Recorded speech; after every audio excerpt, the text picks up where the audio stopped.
Bonjour à tous. Les premiers mots de la première table ronde de la première édition du Forum de l'éthique de la recherche sur la maladie d'Alzheimer et les maladies neurodégénératives sont dits.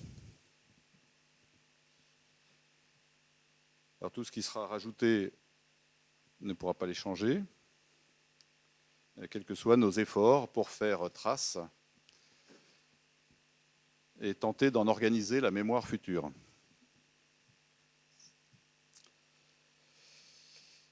Mais nous vivons ensemble le temps qui passe, pour chacun différemment. Ce sont nos liens qui construisent nos savoirs et notre mémoire.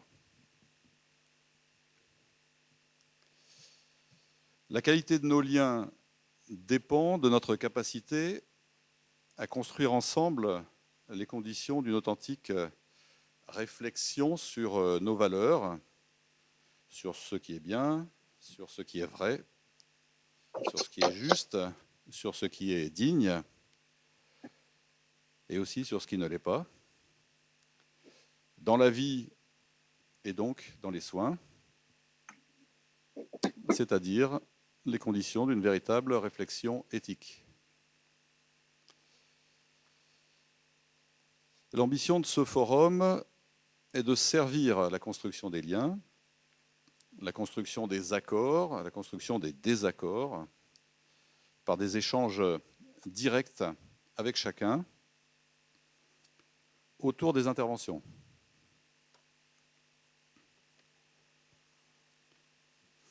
La diversité des intervenants, des points de vue, des références que vous allez rencontrer pendant ces 2 jours est à l'image de la diversité des participants à ce colloque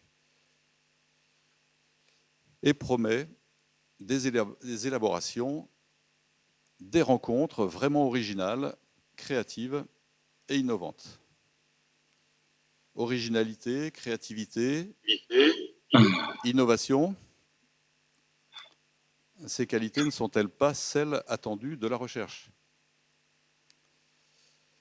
La gravité et l'urgence de la situation de la maladie d'Alzheimer et des maladies neurodégénératives ne convoquent-elles pas l'ensemble des compétences des neurosciences, des sciences humaines, du droit, de la médecine, les compétences des patients, des usagers, des aidants, des administrations, avec cette double exigence d'un savoir spécialisé et d'une langue partagée.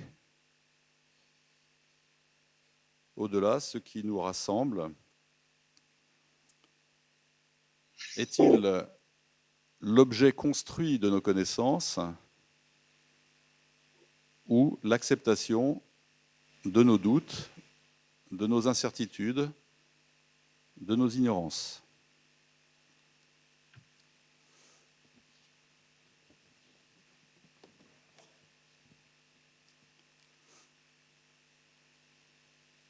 Alors, c'est au service de la construction de la réflexion éthique par chacun, particulier ou institution.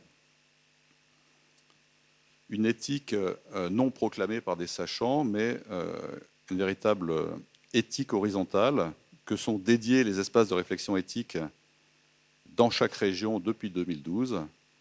Et je souligne que ce forum est ce soir le premier grand événement que propose le naissant espace de réflexion éthique de Normandie. Vous trouverez parmi les documents que vous avez une lettre invitant chacun à participer à la construction de cet espace de réflexion éthique de Normandie. Donc, au cours de ces 2 journées, 5 tables rondes successives aborderont les actualités et les enjeux du diagnostic précoce de la maladie d'Alzheimer. Ce soir, dans le contexte de la médecine d'anticipation.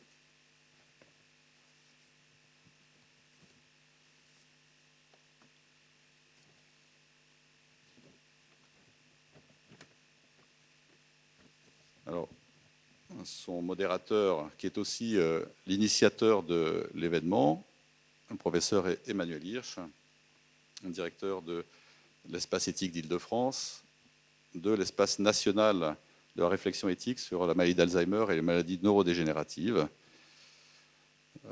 En sera le modérateur, auquel je laisserai le soin de présenter la table ronde.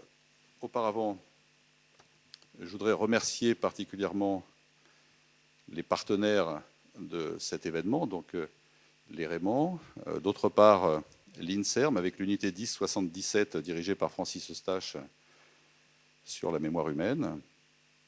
Remercier particulièrement l'Université de Normandie et les UFR de médecine, ainsi que les 2 CHU de Caen et de Rouen associés à cet événement.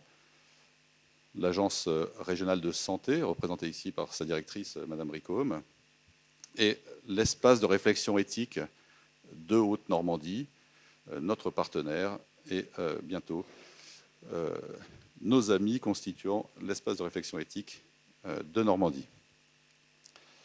Je voudrais remercier aussi particulièrement le comité d'organisation avec tous les membres de l'espace de réflexion éthique d'Île-de-France qui nous ont accompagnés pendant tous ces mois à travers tous ces échanges. Remercier aussi particulièrement Didier Hannequin, Béatrice Desgranges, Fausto Viader, Hervé Platel, Cédric Daubin, qui est responsable du groupe d'éthique clinique du CHU de Caen, Grégoire Moutel, et ne pas oublier, d'une part, tous les collègues et amis du comité de pilotage de l'espace de réflexion éthique, et particulièrement Guillaume Grandazzi, coordonnateur à la grande efficacité de cet espace éthique, Delphine Cizic, notre documentaliste, qui a également joint dans les documents une bibliographie qui pourra vous ouvrir sur un certain nombre de ces documents, et Stéphanie Duclos-Peugeot, qui a fait un travail considérable et que je voudrais qu'on applaudisse particulièrement pour remercier de cette organisation.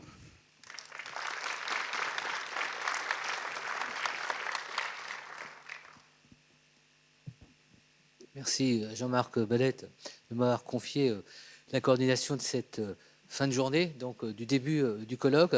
Je voulais vous remercier de nous accueillir, dire à Monique Ricôme qu'elle a la chance d'être une directrice d'ARS dans une région où l'éthique est au rendez-vous.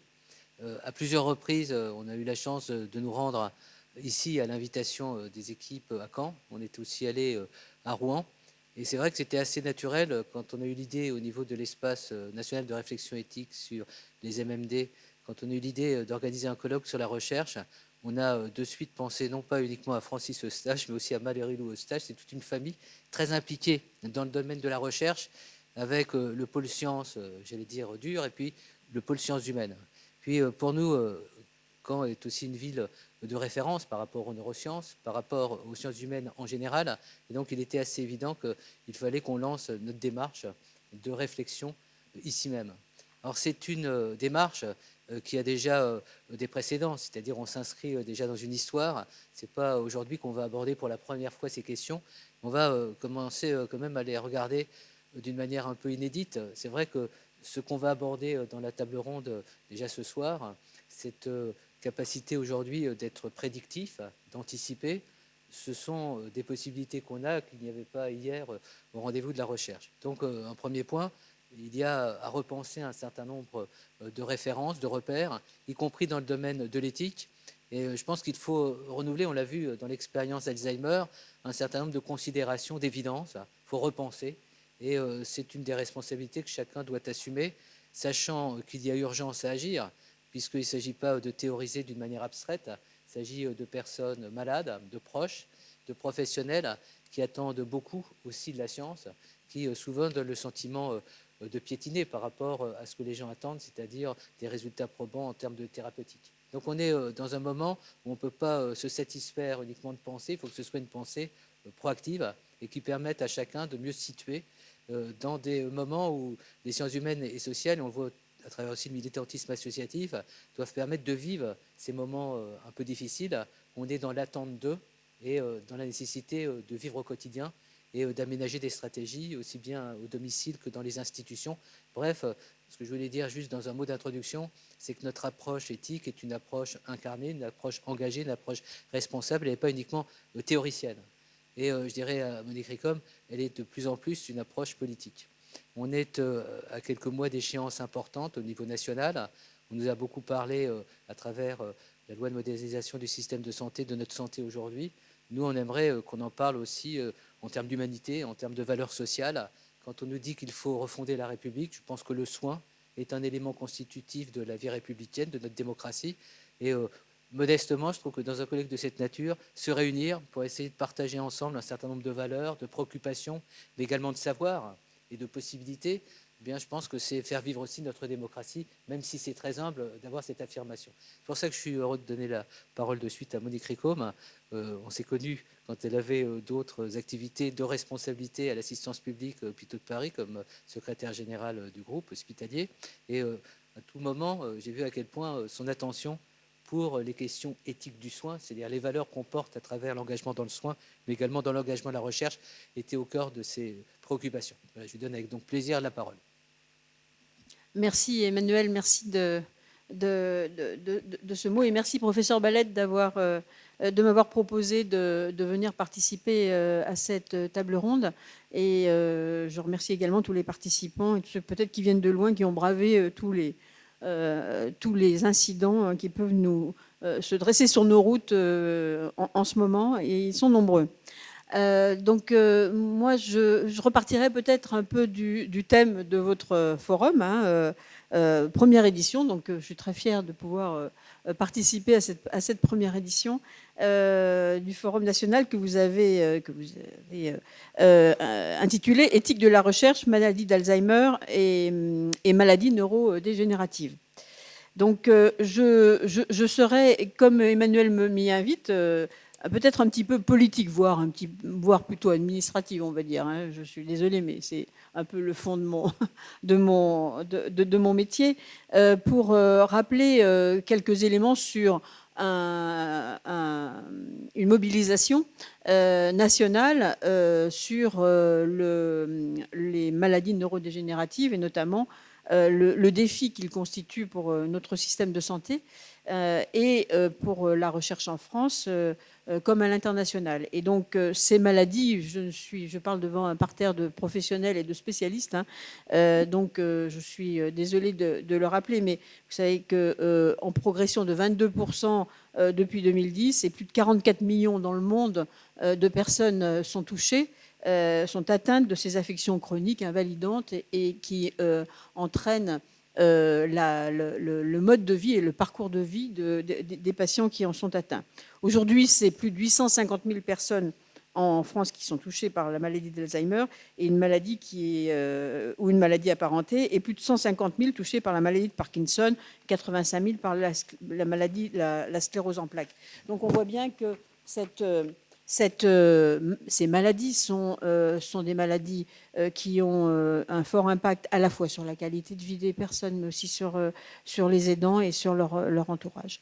Donc, politiquement, justement, au plein sens du terme et au sens noble du terme, un plan a été donc adopté pour les années 2014-2019 pour ces maladies neurodégénératives. Donc, je ne vais pas le détailler du tout, mais juste revenir sur les axes de ce plan qui font appel au thème de votre forum et qui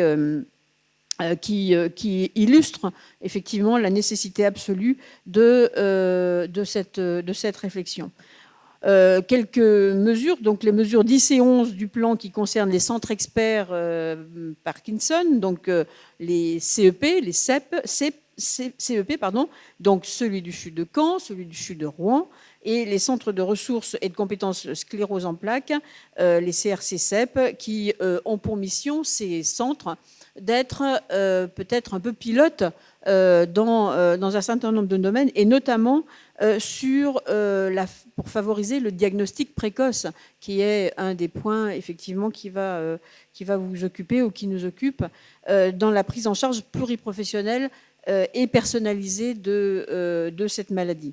Donc un point très important pour favoriser ce diagnostic précoce et donc peut-être permettre d'adapter au mieux la prise en charge, mais aussi notre système de santé pour une réponse tout au long de la vie de ces patients, avec ce qui est très important et peut-être ce qui est l'enjeu en général de notre système de santé, la coordination de tous les acteurs du soin et de la recherche.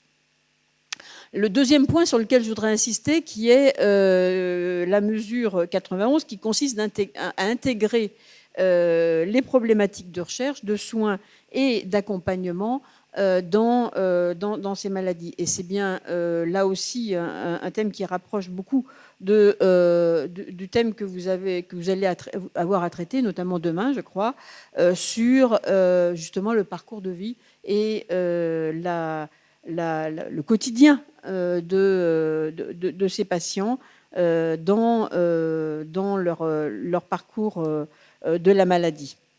Et puis, un nouvel enjeu qui est intervenu dans le plan, c'est celui des droits de la personne et de la réflexion éthique autour de ces maladies qui doit, et c'est le plan qui le dit, être un levier de la conduite du changement.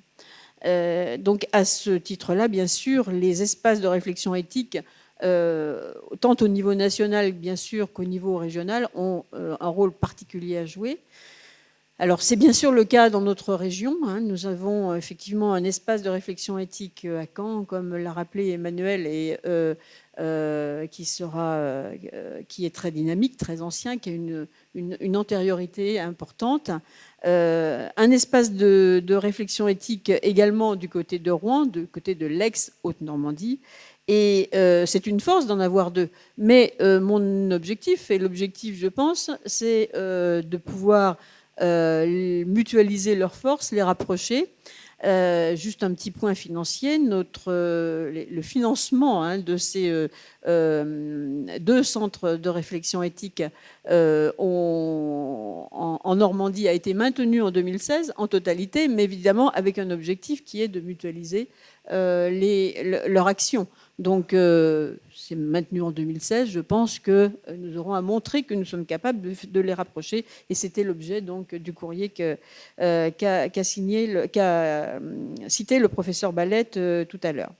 Un point évidemment qui est très important, c'est la place des patients et de leurs aidants dans cette réflexion. Et je suis heureuse de voir qu'ils sont ici présents. En tout cas, les représentants des usagers sont ici présents parce que évidemment c'est un point majeur dans cette action. Donc on voit bien que nous sommes là sur un sujet d'évolution constante et ça va être bien sûr l'objet même de votre forum, une réflexion transdisciplinaire partagée entre tous les acteurs, les professionnels de soins, les chercheurs, mais aussi les patients et leurs familles autour des enjeux du diagnostic précoce, des responsabilités et des enjeux sociétaux que pose la recherche autour de ces maladies-là. La question du parcours de vie aussi sera abordée demain et je le disais, je pense que c'est un point très important qui est un point en tout cas qui est souligné dans le plan maladies neurodégénératives 2014-2019 puisqu'on sait très bien que le parcours du patient et de ses aidants dont la vie devient de plus en plus vulnérable donc l'équilibre de vie devient de plus en plus vulnérable au fil de ce parcours est très important. Donc je suis très heureuse de pouvoir ouvrir avec vous ce forum qui va être riche, je le suppose, ce soir, mais aussi demain toute la journée. Et je vous remercie en tout cas de m'avoir invité et contribuer à y participer en son début.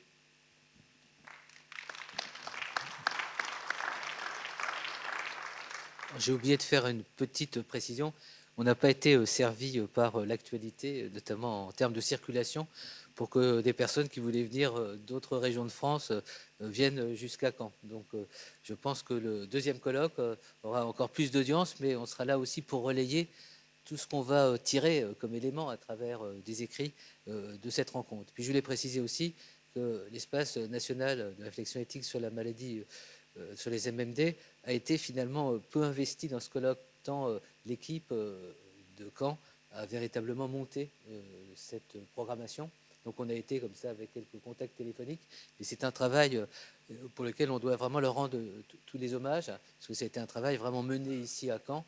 De temps en temps, on s'est contenté de dire que nous avions des bons philosophes qui seraient heureux de venir les rejoindre, et vous allez voir dans quelques minutes Léo Koutelek, qui fait partie de notre équipe, qui va intervenir.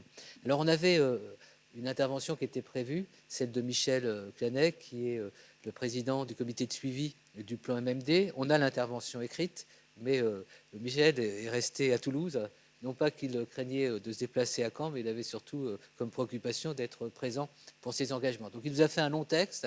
Je me propose, si vous êtes d'accord, plutôt demain, on vous le présentera en début de rencontre, de façon à ce que Jean-Christophe Coffin, qui est devant, je ne sais pas si c'est son ordinateur ou devant une caméra, en tous les cas, qui est déjà présent ici, n'attende pas trop longtemps et n'ait pas le sentiment d'être hors champ. Voilà, d'autant plus que le sujet de ce soir, donc demain, on dira le texte de Michel Clanet, et puis comme c'est un texte assez fondamental où il a vraiment abordé tout ce qui est approche scientifique dans le cadre du plan MMD, donc je pense qu'il faut qu'on puisse s'y consacrer réellement, et puis vous aurez le texte si vous le souhaitez. Mais on voulait aborder ce soir la notion de prédictivité. C'est vrai qu'il n'y a pas qu'en matière de maladies neurologiques dégénératives qu'on parle de prédictivité. C'est un domaine qui est tout à fait important aujourd'hui au niveau des pratiques biomédicales, et qui vont transformer d'ailleurs un certain nombre de relations à la personne malade, à la santé, en termes de prévention. Bref, c'est des points qui vont être abordés. Et on a souhaité deux intervenants qui est plutôt une approche en sciences humaines et sociales, sachant que demain, ça sera davantage métissé au niveau des approches scientifiques.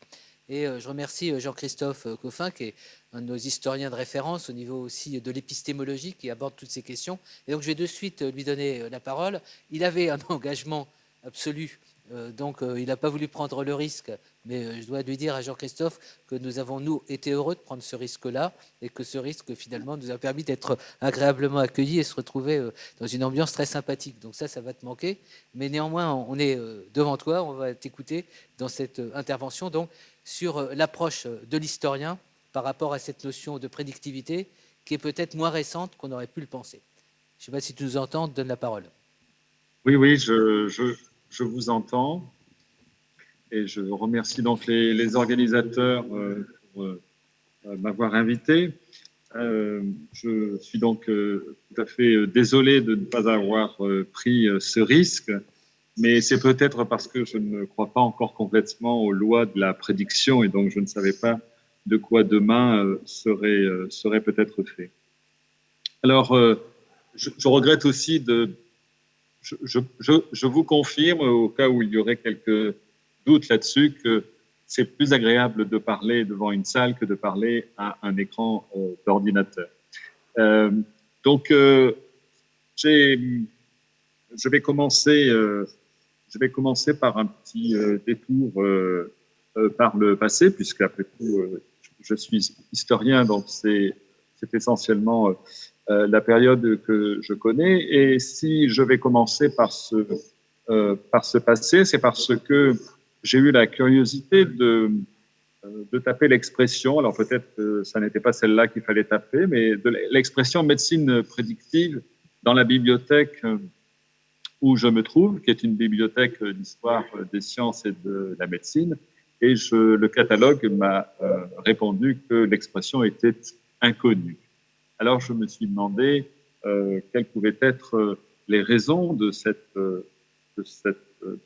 résultat, étant donné que nous savons que, au contraire, cette expression de médecine prédictive et également l'idée de précocité sont des expressions qui sont désormais, qui font partie du vocabulaire, je dirais presque quotidien, et pas uniquement de la parole médicale, également de la parole publique, et que on sait qu'il y a depuis déjà au moins maintenant une trentaine d'années des enjeux extrêmement importants à des niveaux différents, et c'est, j'imagine, ce qui explique aussi le choix des organisateurs de cette rencontre, de mobiliser une approche transdisciplinaire. Alors, ce qui, je trouve, est frappant quand on se place un petit peu dans le passé, c'est tout d'abord, bien évidemment, de constater que l'expression de médecine prédictive est relativement récente, puisqu'elle date, on dira, de la fin du XXe siècle, mais que l'idée, évidemment, d'une médecine prédictive est, elle, en revanche, extrêmement ancienne. Et je dirais que c'est une notion, c'est un sujet qui est abordé à chaque, je dirais, grande période de progrès de la connaissance médicale. C'est-à-dire à des moments donnés où l'espoir de vaincre un certain nombre de maladies est rendu possible, ou en tout cas est rendu plus envisageable. S'il y a cet espoir, c'est parce qu'il y a aussi un certain désarroi devant un certain nombre de maladies qu'on ne sait pas soigner. Et on voit bien aujourd'hui qu'en dépit de très nombreux progrès médicaux, la notion d'une curabilité qui sera pour plus tard est toujours une notion, je dirais, une notion possible. Donc il y a ces deux éléments, à la fois d'espoir et à la fois un certain désarroi, une certaine impatience, voire même une certaine inquiétude. Et d'une certaine manière, on peut se poser la question de savoir si la médecine prédictive ne cherche pas à la fois à lier, ou en tout cas à répondre à la fois à l'impatience et au désarroi. L'autre élément qui me paraît tout à fait frappant, c'est que la notion de diagnostic précoce, derrière laquelle il faut bien évidemment envisager les idées de prévention, les idées de peut-être aussi parfois ce mot ancien de prophylaxie, eh bien, on en a beaucoup discuté, notamment par exemple dans l'entre-deux-guerres, on en a beaucoup discuté, on en a discuté dans, je dirais, des spécialités médicales de l'incertitude, c'est-à-dire où les résultats, la connaissance scientifique était faible. Elle était faible, et c'était d'ailleurs en partie reconnu par les représentants de ces spécialités médicales. Je fais évidemment ici référence tout particulièrement à la psychiatrie. Si on regarde par exemple les bulletins de la Ligue d'hygiène et de prophylaxie mentale qui a été créée en 1920 en France et dans d'autres pays, eh bien, il est extrêmement patent que cette notion de diagnostic précoce est absolument fondamentale. Elle est extrêmement, je dirais, discutée ou en tout cas argumentée, parce qu'il faut convaincre d'autres collègues médecins, mais il faut aussi convaincre les autorités publiques de massivement investir dans, je dirais, on n'appelle pas alors des plans comme aujourd'hui, mais en tout cas dans des politiques qui seraient menées par l'État, ou en tout cas qui seraient financées par l'État. Et ces diagnostics précoces, bien évidemment, ils sont ici portés à l'égard de l'enfance, à l'égard de la petite enfance. Alors bien évidemment, il faut, c'est un élément très distinct par rapport à notre contexte actuel, hein. Il faut se remettre dans le contexte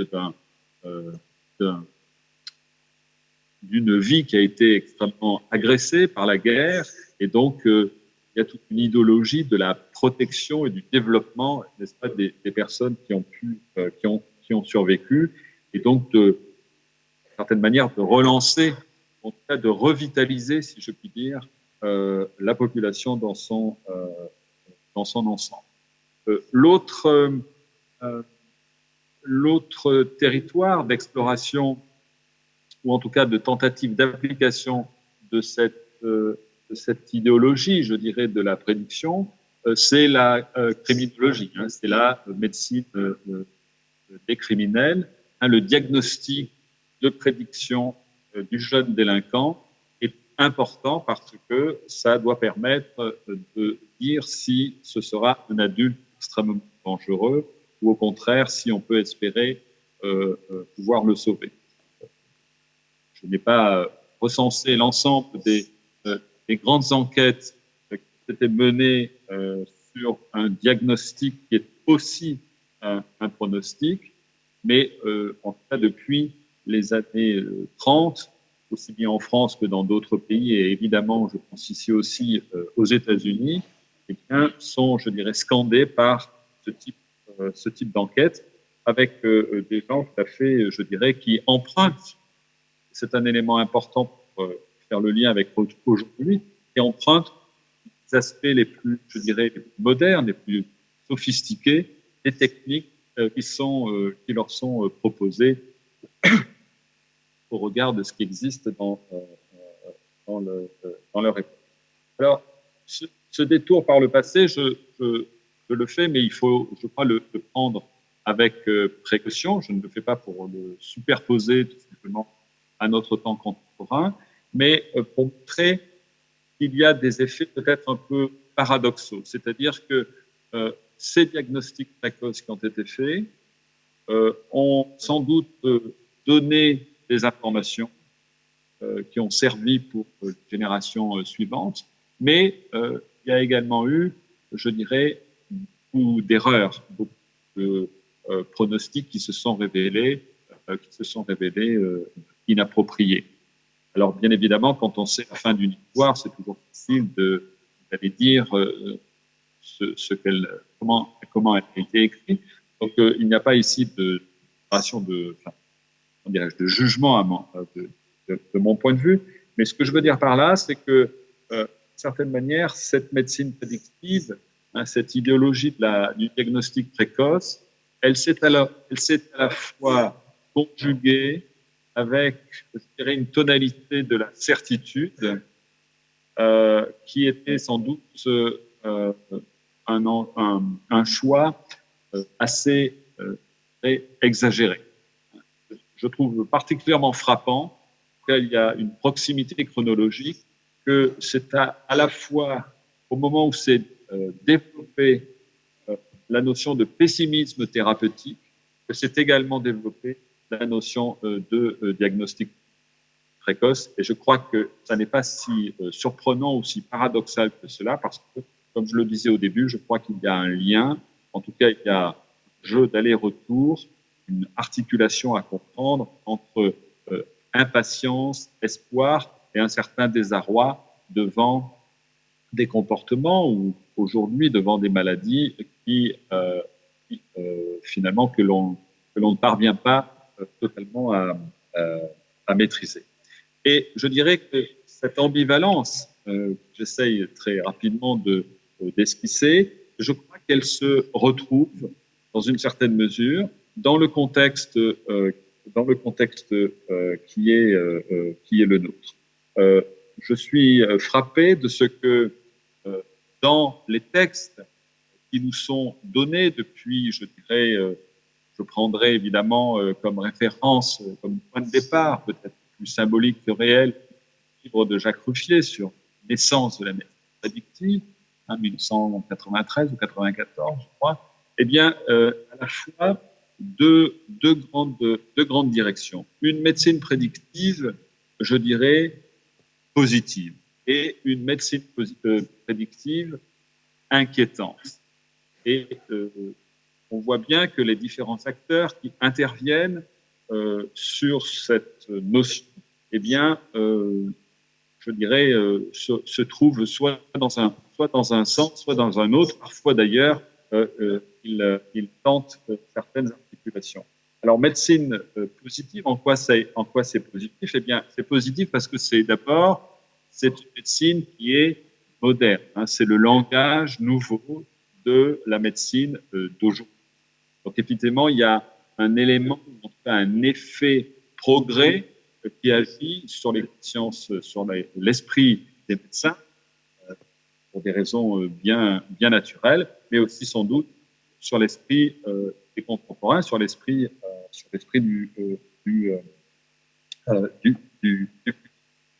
Ensuite, il y a l'idée, et je crois qu'elle est très importante, que cette médecine prédictive, elle renvoie à la notion de maîtrise, et notamment de maîtrise des maladies héréditaires. Et je dirais, ce résultat est un résultat qui est attendu, si je puis dire, depuis plus d'un siècle. Donc, on voit bien si le patient, d'une certaine manière, est en partie satisfait.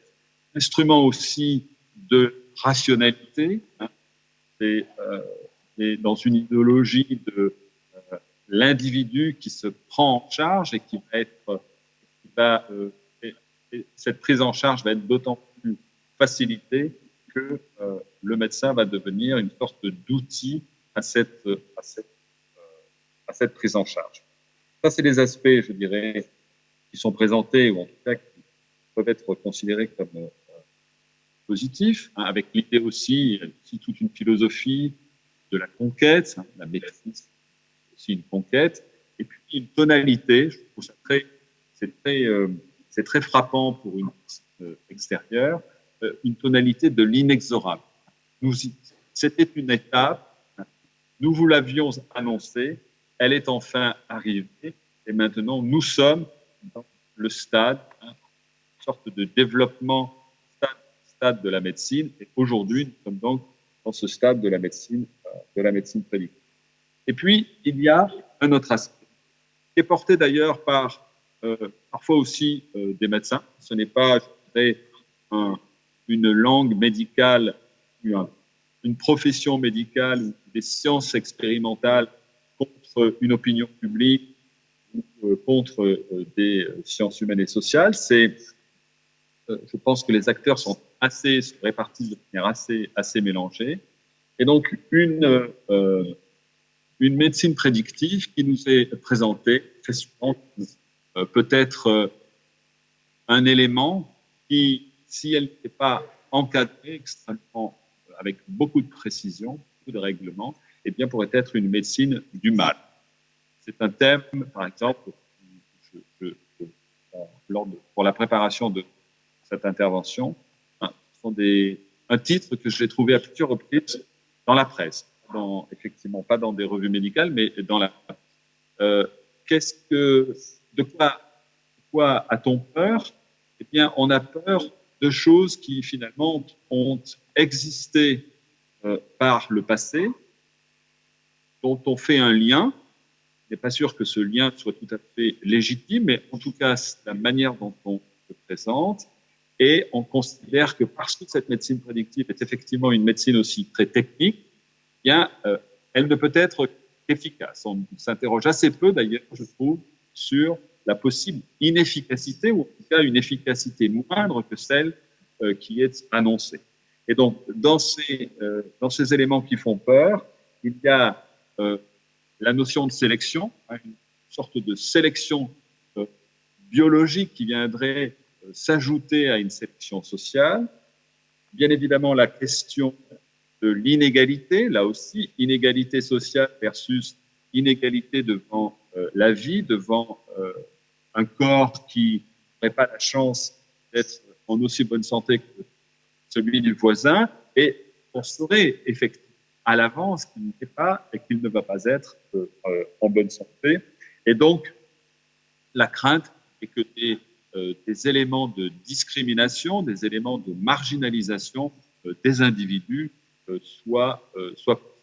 En d'autres termes, on présente cette médecine prédictive comme un instrument d'un cocktail qui peut être extrêmement dangereux et qui pourrait d'une certaine manière exploser, quelque sorte, et face auquel nous serions assez démunis. Alors le lien avec le passé, c'est évidemment très souvent le lien avec l'eugénisme, hein, qui est un mot qui se retrouve très souvent dans les textes qui abordent la question de la médecine prédictive.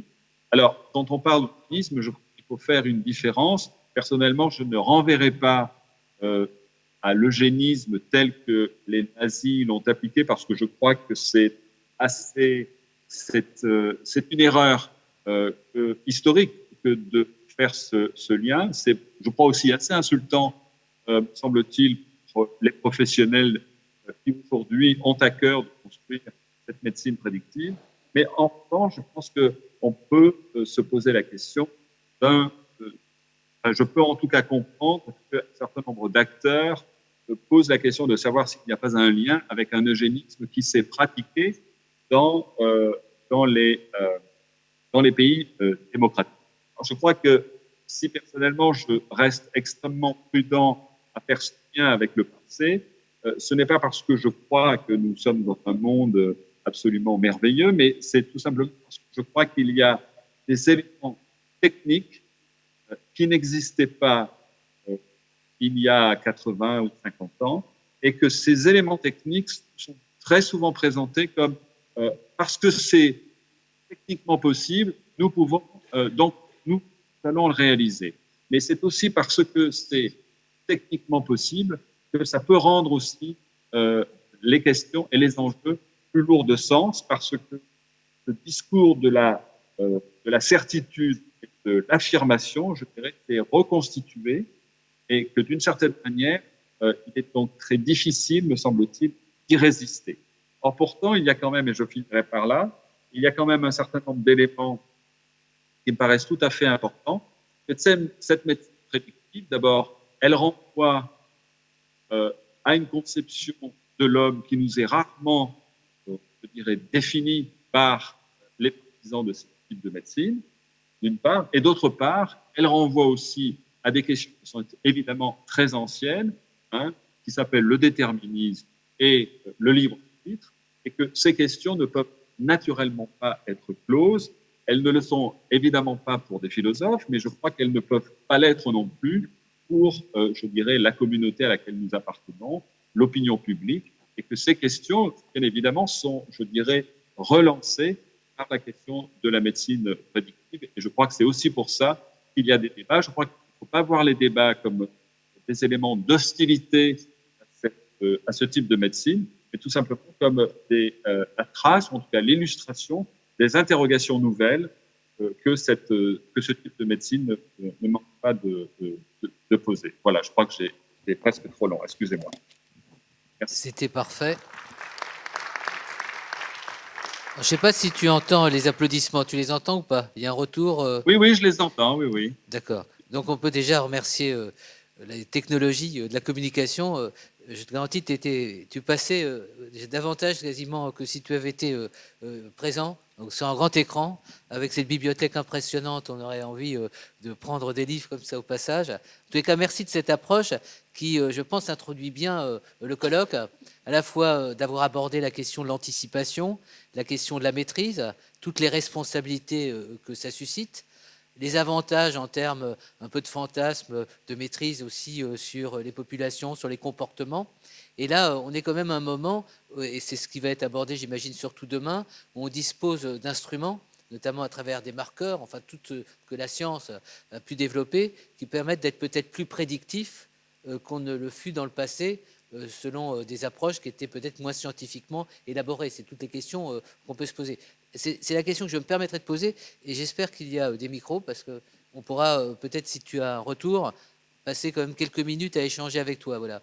Est-ce que la question de la prédictivité, qui renvoie aussi à cette médecine personnalisée, stratifiée, segmentée, à cette volonté aussi d'anticiper les choses pour donner à la personne de l'empowerment, un pouvoir sur sa maladie. Bref, on est dans un contexte où cette notion-là trouve une nouvelle pertinence, en tous les cas, une nouvelle identité. Comment l'historien analyse cette mutation?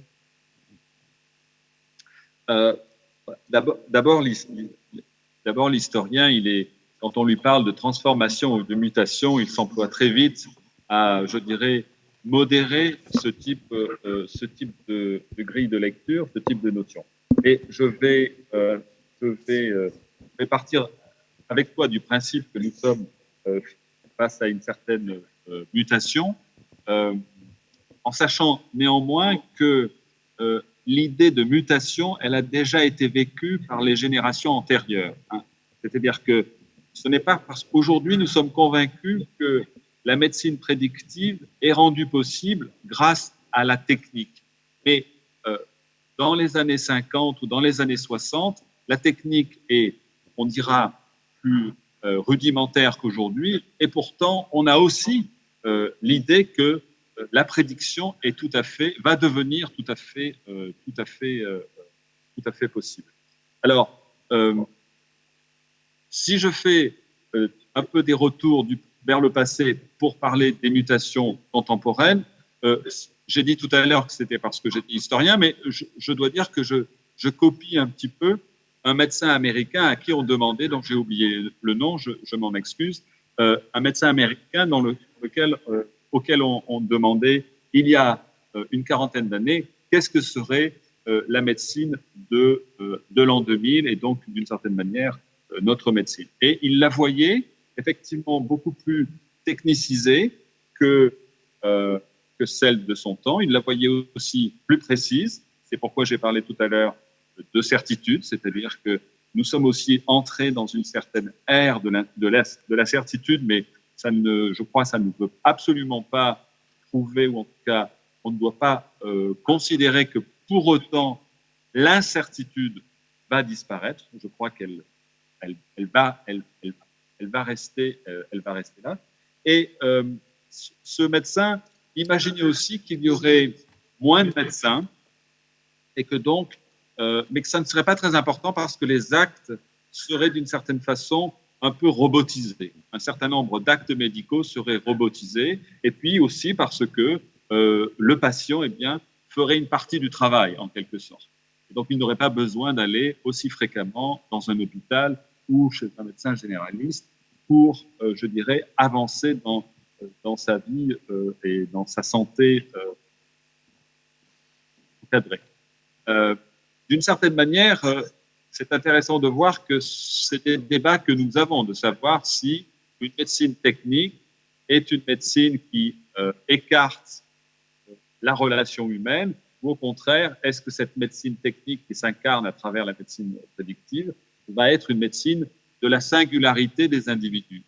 Et là, je crois que c'est un enjeu très compliqué parce qu'il a plusieurs registres. Il a un registre épistémologique et aussi philosophique, me semble-t-il, et je laisse cet aspect pour mes collègues. Mais sur l'enjeu épistémologique, je dirais qu'il va falloir faire une articulation très fine, et il y a beaucoup d'échecs sur cette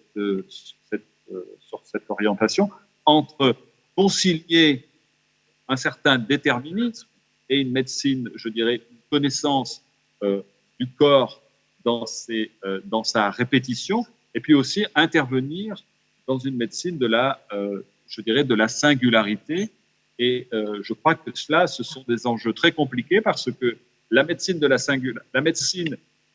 collective, c'est quelque chose de très déterministe, et ça s'applique peut-être un peu bêtement, mais la médecine de la singularité, elle peut aussi créer, même si ça n'est pas son intention première, elle peut aussi créer, je dirais, de l'inégalité entre les individus. Et je crois que c'est un des enjeux, à la fois en termes, je dirais, intellectuels, mais aussi en termes d'application, puisque, comme tu l'as évoqué tout à l'heure, le débat ne doit et ne peut évidemment être un débat hors sol, puisqu'il y a des attentes, et il y a tout un ensemble je dirais, d'éléments auxquels il faut répondre assez rapidement. Alors, tu as une question de Monique Ricôme, et en lui donnant le micro, je dis finalement la médecine prédictive pourrait être demain une médecine prescriptive, avec finalement le renoncement pour certains à se faire soigner, mais aussi le renoncement à financer la maladie ou les traitements des personnes qui auront refusé les traitements. Enfin, il y a tout un ensemble, en tous les cas, d'éléments à prendre en compte dans cette prédictivité. Alors, je vous donne la parole pour la question à Jean-Christophe. Oui, merci de tout ce que vous avez dit. Moi, alors vous êtes historien, mais je voudrais que vous puissiez mettre peut-être un peu en perspective tout ce que nous sommes en train de dire sur cette médecine prédictive et comment elle était perçue dans le passé, mais aussi comment on va pouvoir la relier avec toutes les nouvelles techniques qui vont être à la disposition de tout un chacun très facilement, avec tous ces progrès sur le séquençage du génome, et le fait que effectivement le diagnostic précoce, puisque c'est de ça qu'on parle, va pouvoir être fait un peu par chacun d'entre nous sur tout un tas de pathologies qui n'arriveront ou qui n'arriveront peut-être pas. Et je relis ça un terme que vous avez employé dans votre exposé, qui est le terme d'inexorable. Et le fait que peut-être de savoir autant de choses n'est peut-être pas une très bonne chose, ou en tout cas je vois que demain c'est un des thèmes, c'est savoir trop tôt. C'est aussi une question qui paraît très, très importante. En tout cas, tout ce qui va être maintenant à la portée de tout individu qui pourra mettre quelques centaines d'euros dans une analyse, comment est-ce que vous pouvez le relier à toute cette histoire de la médecine prédictive? Ils ont de la chance à Caen parce qu'ils ont une directrice d'ARS qui va participer aux travaux de l'espace éthique, qui pourra même faire des interventions. Merci Monique. Alors, la parole à réponse. Oui, merci pour votre question. Écoutez, je vais me lancer un peu dans l'histoire du futur. Je crois que d'abord, ça ne va pas totalement se passer comme nous pouvons l'imaginer, parce que les accidents ou les événements imprévus de l'histoire sont légion, et il n'y a strictement aucune raison de considérer que nous n'allons pas en vivre dans les prochaines années, dans les prochaines décennies. Mais une fois qu'on a dit cette réponse très générale, je crois que nous allons devoir articuler des éléments très contradictoires et des paradoxes. Des éléments très contradictoires, c'est-à-dire à la fois une médecine que l'on veut pour tout le monde, et en même temps une médecine qui s'annonce très individualisée. Je crois que articuler les deux va devenir très, très compliqué. Ça me paraît être un enjeu extrêmement délicat, et je pense qu'il va y avoir des tensions. Elles existent déjà, me semble-t-il, un petit peu. Et je crois qu'elles vont peut-être s'accentuer. L'autre élément, c'est, je dirais, des paradoxes, ou en tout cas une sorte de dissociation, si je peux employer un mot un peu fort, en tout cas une contradiction un peu psychologique. C'est-à-dire à la fois comment être contre cette médecine prédictive, et en même temps, en tant que patient, eh bien, on va sans doute être extrêmement, je dirais, secoué, ou en tout cas soumis à des vents contraires. Parce que c'est une expérience. La prise en charge, ou une certaine prise en charge de nous-mêmes, c'est quelque chose que nous avons commencé à faire, même si on voit qu'il y a de très fortes inégalités d'appropriation de la santé suivant les individus. Mais enfin, disons qu'on a déjà une grande partie de la population qui se prend, je dirais, relativement en charge, soit par le biais d'informations, soit en appliquant, je dirais, un certain nombre de recommandations qui sont faites, et qui donc exercent leur capacité et une aptitude à intégrer la notion de prévention dans leur existence. Et effectivement, là, il y a des éléments nouveaux, c'est-à-dire des informations qui vont, en tout cas, qui nous sont présentées comme pouvant être extrêmement précises, et qui vont effectivement créer des situations humaines et des situations psychologiques qui nous sont assez, je dirais, assez nouvelles, et sur laquelle il est très difficile de savoir comment nous allons effectivement réagir. En tout cas, on peut imaginer, je dirais, sans jouer les Cassandres, que le fait de savoir une partie de notre destin, ou en tout cas la probabilité que ce destin advienne, est effectivement une condition, je dirais, assez nouvelle.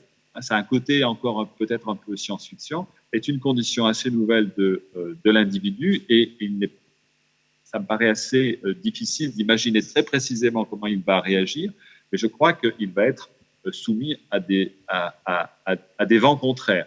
Alors après, il y a aussi un aspect qui n'est peut-être pas suffisamment, je dirais, discuté ou en tout cas un petit peu interrogé avec un peu de causticité, c'est cette notion de probabilité. Hein, parce que est-ce que l'erreur est totalement, a totalement disparu de la pratique médicale, et est-ce que l'erreur a totalement disparu des probabilités et de ce que l'on nous annonce pour demain? Ça, je crois que c'est une question qui mérite d'être posée.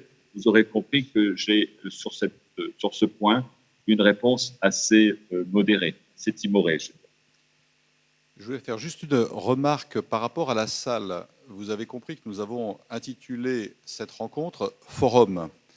C'est-à-dire que intentionnellement, les interventions ont pour objectif d'initier les débats. Et je pense qu'il faut absolument que nous soyons capables de poser des questions, y compris sur le langage utilisé par des spécialités que nous connaissons moins bien.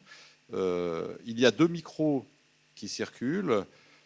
J'ai entendu des mots compliqués comme biomarqueur. Et par exemple, je me demandais si quelqu'un pourrait poser la question, y a-t-il un scientifique dans cette salle qui pourrait nous dire ce que c'est qu'un biomarqueur, ou est-ce qu'on fait... C'est demain qu'on abordera comme ces questions. Bien sûr.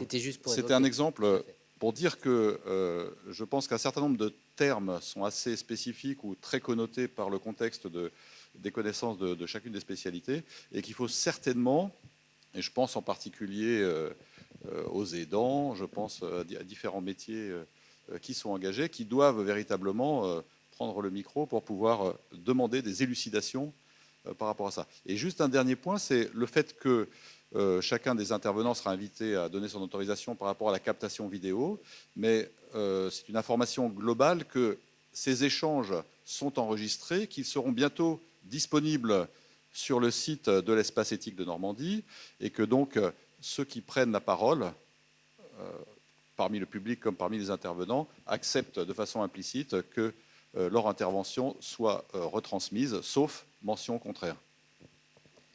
Ce que je propose, si vous êtes d'accord, on aura des échanges et j'espère qu'ils seront fructueux après la deuxième intervention qui va être très complémentaire. Jean-Christophe, tu restes en ligne, d'accord, devant ton ordinateur. Oui. Et nous, on a pris une habitude à travers les années et finalement, ça a été plutôt un avantage. Il est très intéressant quand on ouvre comme ça un forum qui va durer plus que 2 heures, puisque demain on va se retrouver, que ça va décanter, qu'on va pouvoir avoir des idées qui circulent, de bien installer un certain nombre de repères. Et je trouve que le fait que Jean-Christophe nous ait présenté ce retour sur l'histoire, avec aussi toutes les problématiques qui trouvent une vraie pertinence aujourd'hui, introduit parfaitement le propos du philosophe. Et d'ailleurs, un deuxième philosophe, Paul Louveil-Dubuc, interviendra aussi demain, d'une manière peut-être plus ajustée par rapport à la question du savoir, de ces nouveaux savoirs qui sont quelquefois des savoirs sous forme un peu de fatalité, d'une certaine manière, ces savoirs dont on ne sait au juste quoi faire, et surtout ces savoirs que d'autres que la personne pourront avoir au détriment de l'intérêt de la personne. Donc il y a tout un ensemble de problèmes vraiment démocratiques qui se posent. Je donne la parole à Léo Coutelec, donc, qui est chercheur en épistémologie, donc philosophie des sciences, et qui aborde la question des MMD d'une manière un peu nouvelle dans le cadre du plan MMD, à savoir, d'abord, est-ce qu'il s'agit vraiment de maladies? Ces maladies neuroévolutives, quelles sont-elles?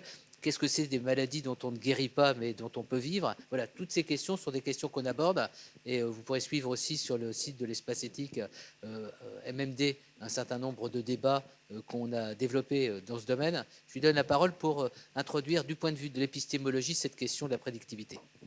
Merci Emmanuel, merci aux organisateurs pour leur intervention. Bonsoir à toutes et à tous.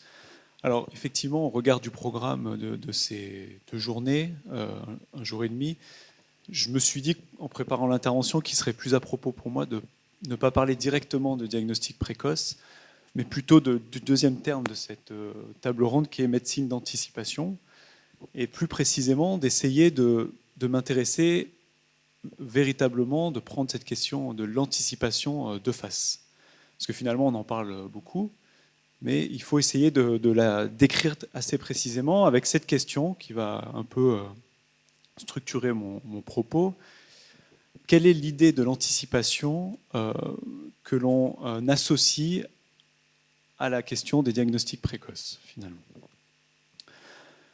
Effectivement, la question des diagnostics précoces nous engage dans le champ de ce qui est appelé ici la médecine d'anticipation. Alors pourquoi cette expression de médecine d'anticipation est préférable à celle de médecine prédictive?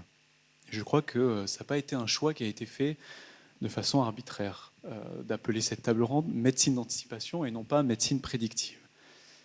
Parce que la prédiction, et je vais le montrer, ne résume pas toutes les possibilités d'anticipation.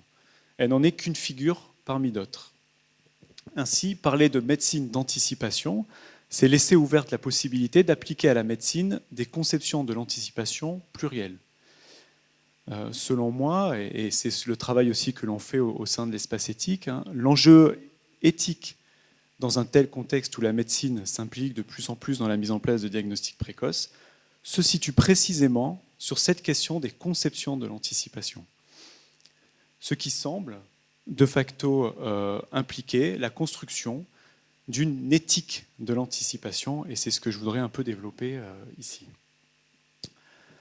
Alors, pourquoi, déjà pour commencer, pourquoi construire une éthique de l'anticipation? Pour répondre à cette question, il nous faut préalablement une définition minimale de l'éthique, puisqu'on ne peut pas parler d'éthique de l'anticipation sans dire, au moins de façon très synthétique, ce qu'est l'éthique. Alors, l'éthique, je propose de la définir comme cet exercice particulier de l'entendement, cet exercice particulier de l'esprit qui consiste à se questionner sur les finalités, les conséquences et les valeurs de nos actions. Voilà, il y a éthique, il y a appel de l'éthique, convocation de l'éthique. Et cette convocation est de plus en plus présente lorsqu'il y a des tensions ou des frottements à propos des finalités, des conséquences ou des valeurs qui guident nos actions. Voilà. Alors, une fois que l'on a dit ça, pourquoi est-il justifié de parler d'éthique à propos de l'anticipation? C'est parce que nous constatons que la volonté d'anticiper, et ça nous l'avons montré durant ces 2 dernières années à l'occasion d'un séminaire que nous avons coordonné au sein de l'espace éthique, qui a fait intervenir une trentaine d'intervenants sur ces 2 années, nous avons tiré ce constat: la volonté d'anticiper peut relever d'aspirations contradictoires, parfois incompatibles, et qui engagent surtout des rapports au futur qui sont très différents.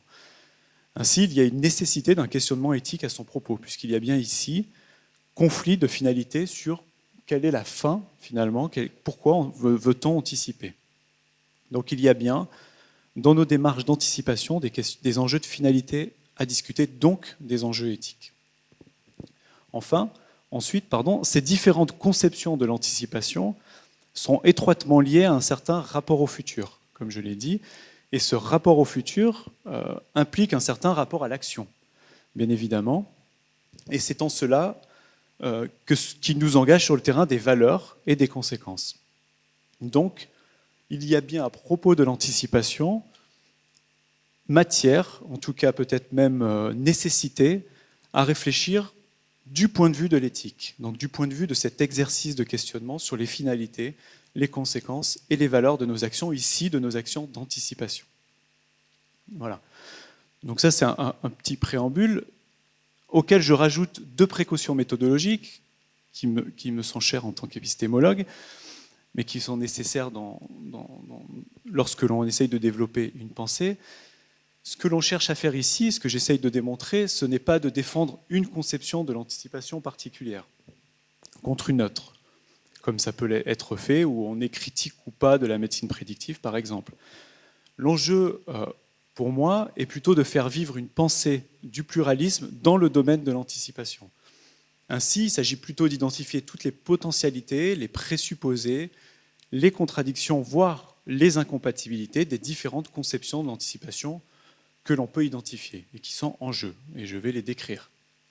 Donc ça, c'est la première précaution méthodologique, ou en tout cas explicitation de ma posture. La deuxième, c'est que nous ne cherchons pas à définir de façon précise l'anticipation, parce que faire ceci, donner une définition complète, globale, systémique de l'anticipation, ça serait s'enfermer dans une de ces conceptions. Et donc là aussi, je pense qu'il nous faut une approche minimale de l'anticipation et dire qu'il y a anticipation, tout simplement, lorsqu'il y a souci envers le futur. Alors, je concède que c'est une approche minimale, mais elle nous suffit pour parler d'anticipation. Nous anticipons lorsque nous avons le soin, ou lorsque nous avons l'attention, lorsque nous avons le souci envers ce qui se passera demain. Vous comprenez donc, avec ces quelques remarques de préambule, que ce que j'appelle une éthique de l'anticipation est donc une forme d'éthique de la façon dont on prend soin du futur, et non pas une éthique du futur, mais une éthique des démarches par lesquelles on se soucie du futur.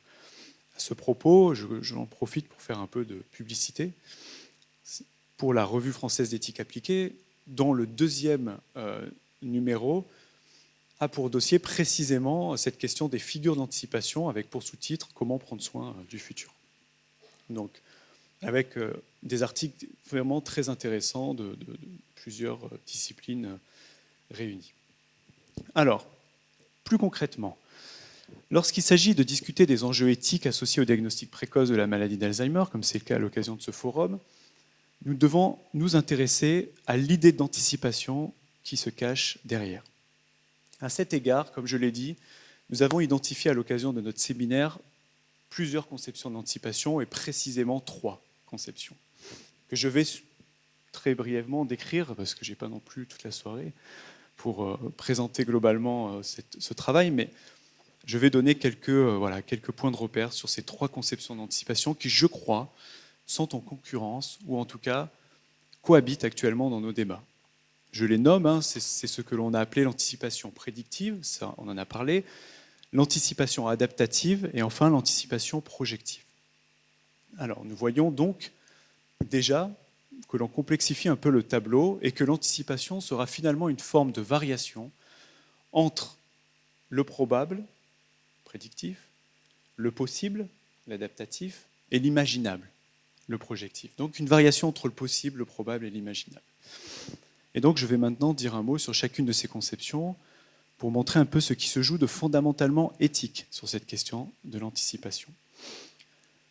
Pour chacune d'entre elles, ce que l'on a pu identifier, c'est que se jouait d'une part un rapport au futur, d'autre part un certain rapport au savoir, une épistémologie, et enfin, troisièmement, une certaine philosophie politique.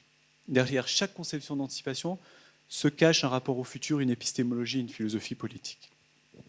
En ce qui concerne l'anticipation prédictive, ça a été dit un petit peu par l'intervenant précédent, je vais le dire autrement, mais l'anticipation prédictive aborde le futur sous le registre de la probabilité et du calcul. Nous pouvons parler de prédiction instrumentale. Ou, et ça c'est un peu moins souvent dit, sous le mode de la prophétie. Nous parlons alors de prédiction téléologique, prédiction qui apporte des certitudes. Donc c'est soit le registre de la probabilité pour ce qui est de la prédiction instrumentale, soit le registre de la certitude pour ce qui est de la prédiction téléologique. Donc soit on surdétermine le probable, soit on annonce le certain dans le cadre de l'anticipation prédictive. Dans tous les cas, cette conception suppose une forme de préemption du futur où l'on détermine ce qui peut advenir par ce que l'on veut voir advenir. Et donc là, on revient un peu à l'idée de prophétie autoréalisatrice qui sera traitée par Paul Louvet-Dubuc demain dans une des tables rondes. Alors, ça, c'était sur le rapport au futur de l'anticipation prédictive. Par rapport à son rapport au savoir, ce qui se manifeste ici dans la prédiction, dans l'anticipation prédictive, me semble-t-il, c'est une tension qui me paraît assez lourde entre l'efficacité et la pertinence.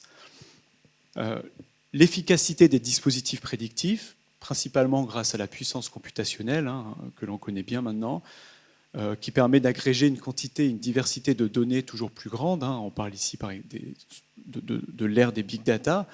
Effectivement, on parle de séquençage au débit, on parle d'objets connectés, on parle de bases de données de plus en plus grandes. Donc on a des dispositifs dont l'efficacité est assez importante, mais qui se frotte, qui fait face à la question de la pertinence. La question de la pertinence, c'est que faire de ces données et comment transformer toutes ces données en connaissances et comment transformer ces connaissances en savoir. Parce que là, il y a encore plein d'étapes. On a beaucoup parlé précédemment de savoir. Est-ce qu'il faut savoir? Moi, je dirais plutôt comment véritablement savoir, alors que ce que l'on a en face est plutôt de la donnée, donc de l'information. Donc, il y a la question de la pertinence. Et donc là, dans la médecine prédictive, ça a été dit par l'intervenant précédent, mais il y a une sorte de tension entre efficacité et pertinence. Et on voit que l'efficacité technique dépasse ou va plus vite aujourd'hui que notre capacité à tirer des connaissances pertinentes de ces dispositifs techniques. Il y a une sorte de gap qui se crée et qui s'élargit. Alors la philosophie politique qui est sous-entendue par la médecine prédictive, me semble-t-il, elle est de type conservatrice. Et quand je dis ça, il n'y a pas de jugement là-dessus. Elle est de type conservatrice dans la mesure où le passé, dans la médecine prédictive, surdétermine l'avenir. Un calcul de probabilité n'invente pas. Ce qui existera dans le cas de la prédiction ne peut être qu'un prolongement ou une variante de ce qui existe ou de ce qui a existé dans le passé. Finalement, la prédiction ne fait du futur que le miroir du passé. Voilà. Donc, ça, c'est la médecine prédictive. La médecine qu'on a appelée adaptative.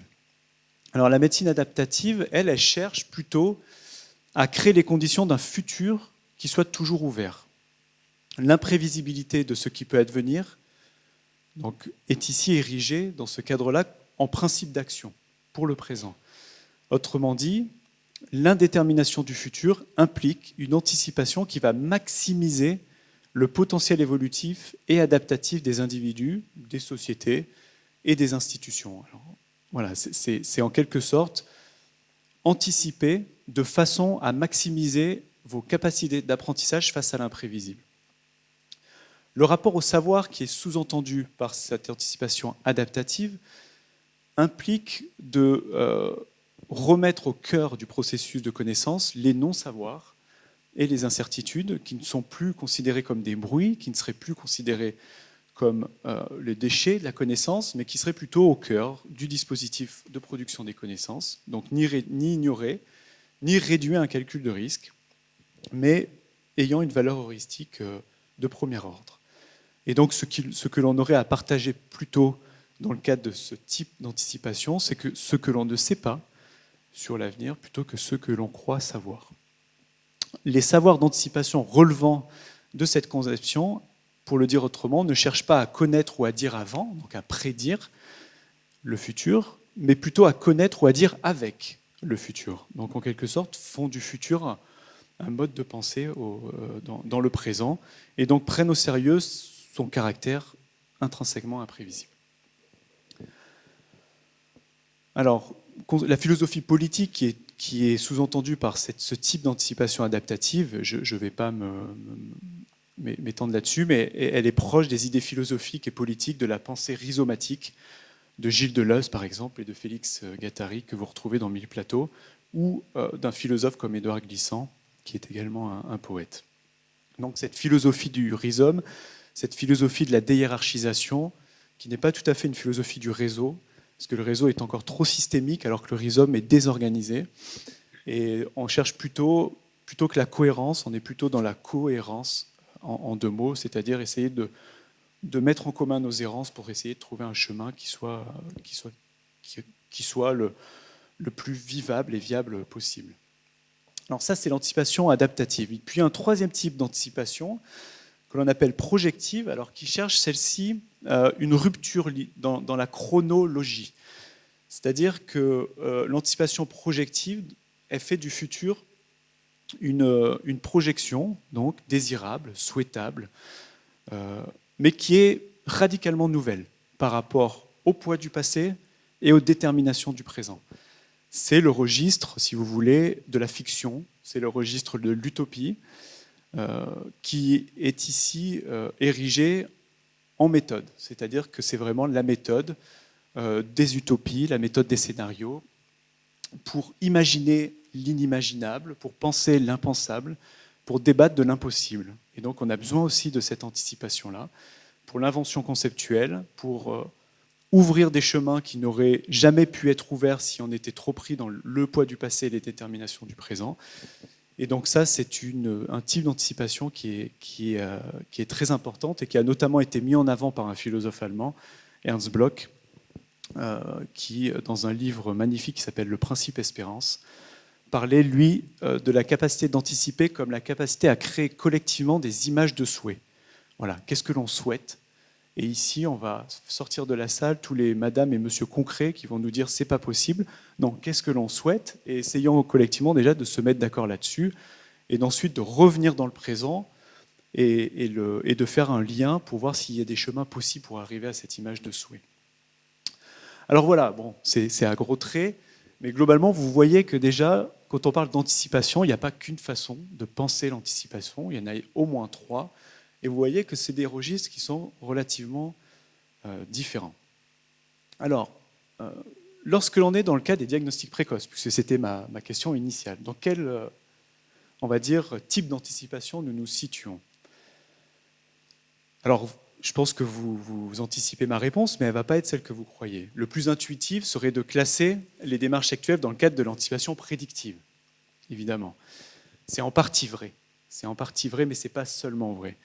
Effectivement, lorsque l'on parle du diagnostic de la maladie d'Alzheimer, qui a pour finalité de prédire, puisqu'elle veut porter, finalement, dire à l'avance ce que sera la maladie et son évolution, à l'aide d'un calcul de probabilité, comme vous le savez, et on va le voir demain, sur la base de plusieurs critères, dits diagnostiques, génétique, clinique, biologique, etc.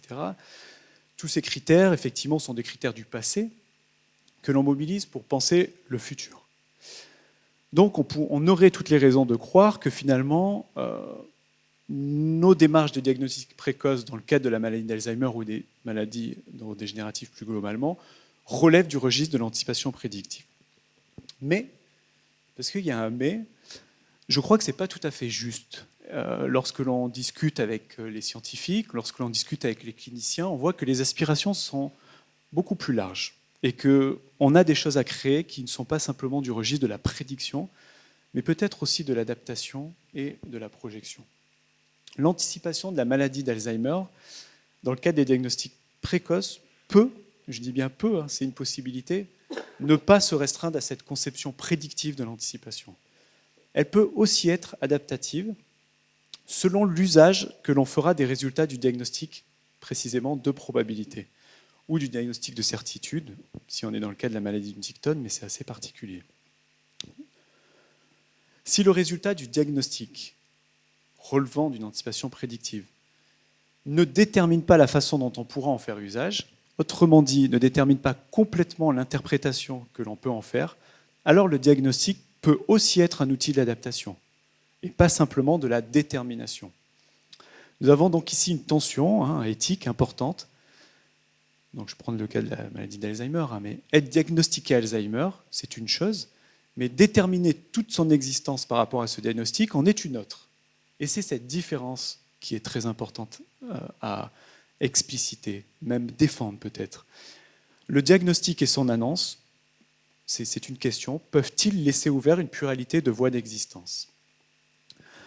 C'est toute la revendication profonde de certaines associations de personnes concernées, et je ferai ici référence principalement à un collectif que nous suivons maintenant de près au sein de l'espace éthique, qui s'appelle le collectif Ding Dang Dong, qui œuvre dans le cas de la maladie de Huntington, donc dans un cas où il n'y a pas de diagnostic de probabilité, mais de certitude, puisqu'il y a un fort déterminisme génétique sur la maladie de Huntington. Mais même dans ce cadre-là, que disent les personnes concernées de ce collectif? Je cite un passage d'un extrait d'une vidéo dite du docteur Marbeuf, qui était en fait une narration spéculative créée par le collectif Ding Dang Dong. Comment pouvez-vous... Donc c'est la sœur d'une personne diagnostiquée qui s'adresse à un neurologue. Comment pouvez-vous savoir ce qui va arriver à ma sœur? Comment pouvez-vous savoir précisément ce qui va arriver à ma sœur en particulier? Mais pourquoi ne dites-vous pas que vous ne savez pas? Nous ne reviendrons que lorsque vous serez capable de nous dire que vous ne savez pas.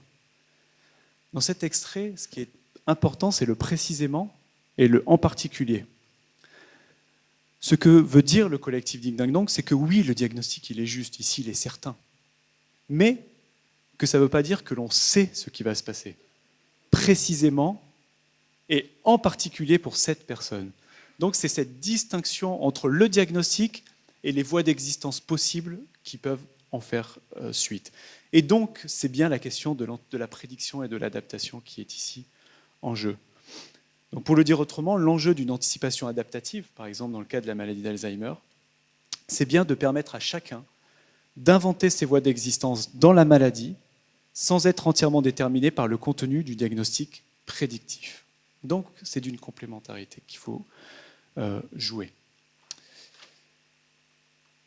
Donc, voici le principal défi, finalement, d'une éthique de l'anticipation appliquée au diagnostic précoce, rendre compatible anticipation prédictive et anticipation adaptative. Et je crois que c'est de cette rencontre que va pouvoir naître la possibilité d'une anticipation, elle, projective, qui pour moi est véritablement l'objectif de l'éthique de l'anticipation. C'est de faire naître de la rencontre entre l'anticipation prédictive et adaptative cette nouvelle capacité à espérer, qui est propre à l'anticipation projective. Cette capacité d'inventer des futurs qui soient souhaitables et qui ne soient pas simplement le prolongement des déterminations du présent.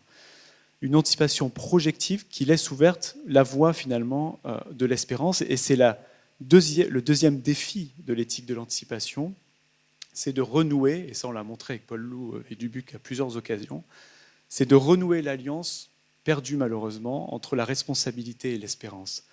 La responsabilité qui nous enjoint à prendre la mesure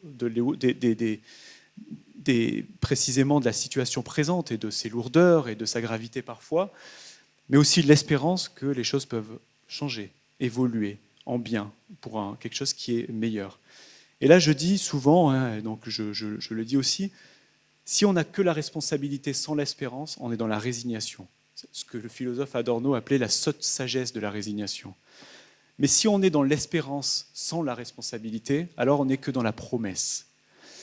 Et ici, je voudrais peut-être terminer par une citation d'un philosophe qui est une référence sur ces questions, qui est espagnol, qui s'appelle Daniel Innerarity, qui dit la chose suivante dans Le futur et ses ennemis. Donc je le cite. « L'espérance, ce sentiment humain qui règle notre relation avec le futur, n'est pas une illusion consolatrice, ni un refus obstiné de tirer les leçons de nos échecs. L'espérance raisonnable se distingue de l'optimisme mou, qui alimente d'autant plus l'illusion qu'il se ferme à la connaissance de la réalité. » Pour Daniel Innerarity, on pourrait parler d'une espérance démocratique, ni naïve, ni trop confiante, qui a suffisamment l'expérience de la déception pour ne pas se fier aux promesses, mais que cette expérience n'empêche pas d'aspirer au meilleur. Je vous remercie pour votre attention. Merci Léo. Alors je vais vous rassurer, à l'espace éthique d'Île-de-France, ce n'est pas tous les jours qu'on a ce type de débat. On sait aussi être sur le terrain, et Léo, Paul Loup, toute l'équipe, quand on va dans des EHPAD, quand on va dans des services, on sait aussi synthétiser et être peut-être plus explicite, plus concret par rapport à des enjeux plus immédiats. Mais il est important de faire ce détour de la pensée, d'autant plus que c'est un détour qui est de plus en plus refusé à des professionnels. Et notre chance, c'est la même chose à Caen et j'imagine à Rouen dans les espaces éthiques, c'est de pouvoir partager, mettre en commun, s'enrichir réciproquement et aussi diffuser ces réflexions pour que les gens se les approprient. Tous les séminaires sont en ligne sur le site. Et si vous êtes suffisamment gentil avec Paul Louveil-Dubuc, qui est au premier rang et qui est le rédacteur en chef de notre revue française d'éthique appliquée, je suis sûr qu'en trouvant les bons mots, il vous en dressera un exemplaire du numéro 2 de la revue qui est consacré à la notion d'anticipation et qui reprend un certain nombre des interventions, en tous les cas, qui ont été des interventions majeures. En tous les cas, dernier point que je vais dire, et puis on va maintenant ouvrir la parole, enfin je veux dire la discussion d'une manière forumique, comme le souhaite Jean-Marc à la salle, mais faire de l'éthique, c'est aussi se mettre en position d'anticipation. Et nous, on voit sur le terrain que les équipes qui savent anticiper, c'est-à-dire à la fois comprendre le réel et être en tension par rapport à un futur, savoir comment leur responsabilité doit s'exercer et se partager, c'est des équipes qui sont au rendez-vous de l'éthique sans avoir besoin d'éthiciens pour les étayer d'une certaine manière. Et c'est à nous de venir sur le terrain pour nous enrichir de leur expertise. Mais l'anticipation est très importante. Le grand problème en matière de bioéthique ou de biomédecine, c'est qu'il est difficile d'anticiper ce que les chercheurs eux-mêmes ne sont pas en capacité d'anticiper, ou ce qu'une équipe anticiperait ici, une autre équipe n'anticipe pas ailleurs. Donc on est quand même assez démunis de cohésion, de cohérence. Pour ça, retenez ce mot, vous pouvez le noter sur vos cahiers, cohérence, E2RANCE, ça nous fait travailler l'esprit, c'est peut-être de cohérence qu'on a besoin. Voilà, le micro est dans la salle, qui est-ce qui prend la parole? On dit d'emblée, la première personne qui prend la parole aura le droit à un abonnement à la revue d'éthique appliquée, comme Paul Loup est en train d'envoyer ses tweets, voilà, il n'a même pas entendu, mais on prend l'engagement, voilà. Peut-être se présenter, d'autant plus que Dominique Arsène, je suis membre de l'Espace éthique des Normandies. J'ai beaucoup aimé votre définition de l'éthique qui aboutit à l'action. Je dois dire que c'est quelque chose qu'on développe assez régulièrement, que la réflexion éthique, si elle n'est pas associée à une action positive et bienveillante, eh bien, demeure finalement assez stérile. Je voulais vous poser la question relative à cette espérance que vous donnez pour nos patients. Est-ce qu'on peut faire une sorte de parallèle à la notion de capacité développée par Amartya Sen et Paul Ricoeur quant à finalement la capacité de l'individu de cheminer à l'intérieur de son handicap, avec son handicap, vers une vie, une existence reconnue. Alors Léo, de façon à ce que la parole circule, fera des réponses assez brèves et tu auras le droit au service après-vente 2 heures de camp où vous l'invitez à l'espace éthique pour vous faire une causerie. On répond assez rapidement comme ça. Alors, oui, précisément, dans le dossier en question sur l'anticipation, il y a un article de Catherine Audard qui, je pense, vous intéressera pour cette question, qui parle des capacités et des capacités aussi, qui précisément dit que c'est la capacité à anticiper, c'est une capacité intrinsèque à l'humain. Ça lui appartient, et c'est ce que aussi Daniel Innerarity dit dans ses propos. Pour l'espoir ou l'espérance, c'est que la capacité d'espérer, ça fait partie finalement du propre de l'humain, et c'est ce qu'il y a à développer finalement. Alors, pour répondre peut-être à votre question plus directement, c'est quand on est effectivement sur le registre de l'espérance, on est sur le registre finalement de ce face-à-face face à l'imprévisibilité du futur, pour lequel on souhaiterait qu'il soit meilleur. Et donc, quand on est dans ce face-à-face face à l'imprévisibilité du futur, alors on n'a pas des ressources qui soient hiérarchiquement plus importantes que d'autres. On ne peut pas dire que la technique, par exemple, sera une ressource qui pourra nous permettre de faire face plus facilement à l'imprévisibilité du futur que, par exemple, les capacités humaines. Celle, par exemple, du patient dans la maladie qui va trouver les façons, lui, de se démener parce qu'il y a des petits trucs, parce qu'il la vit tout simplement au quotidien. Donc, ce que fait l'espérance, c'est qu'elle déhiérarchise finalement les ressources qui peuvent nous permettre de faire face à l'imprévisible. Et donc, dans ces ressources, ces capacités sont en première ligne, évidemment.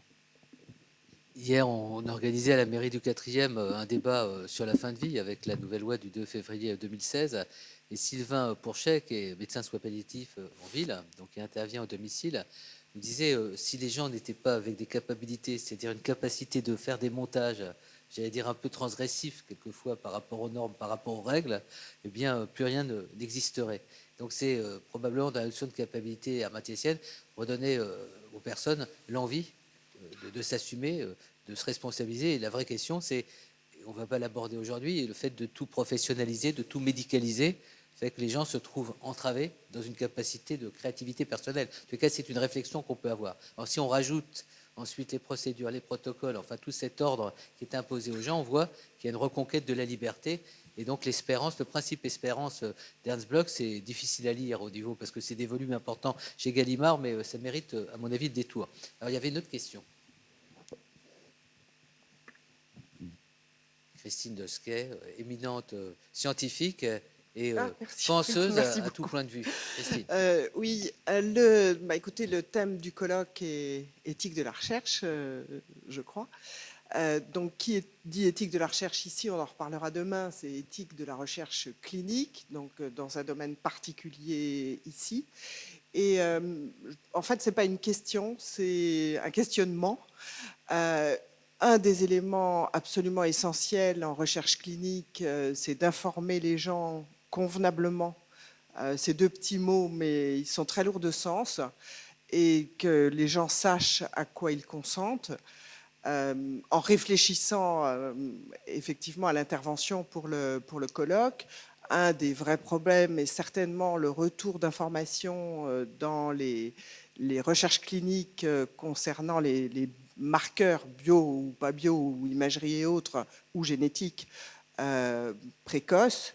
Et effectivement, en vous entendant, je me disais que probablement ces différentes conceptions de l'anticipation devraient aider à informer convenablement les gens et à ce qu'ils sachent à quoi ils consentent. Jean-Christophe, tu voulais réagir par rapport aux propos de Christine Dosquet? Oui, je voulais soulever un point qui a été évoqué par Léo Coutellex, c'est effectivement la question de la prophétie. Et je crois que ça va être peut-être débattu demain, mais de temps en temps, on peut se demander si certains...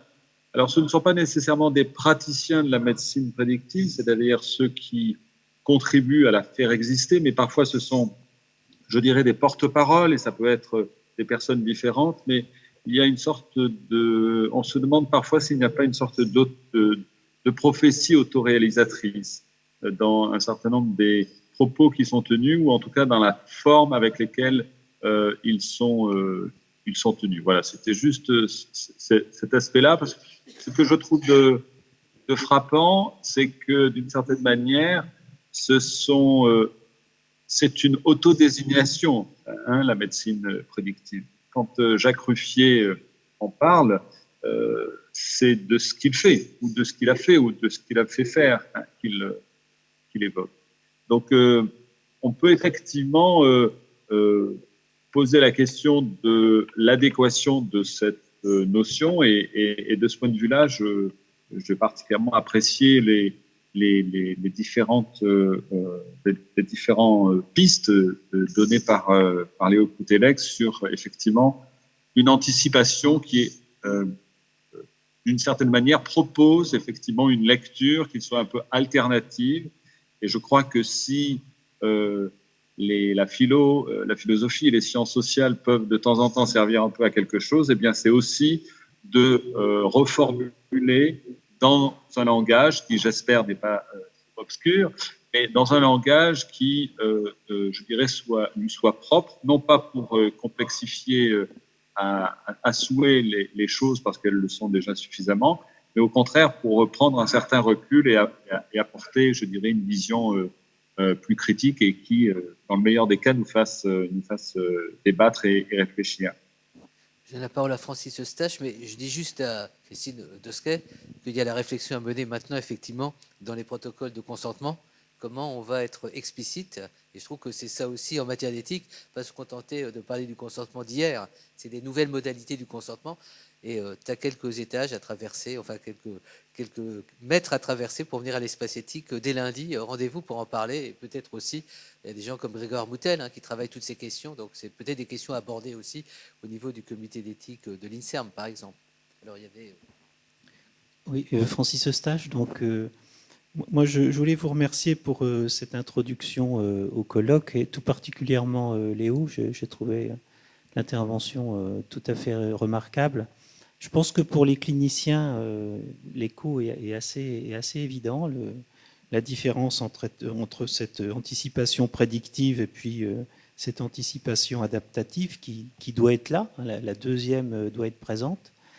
Et je prends la parole plus en tant que chercheur ou responsable d'équipe de recherche.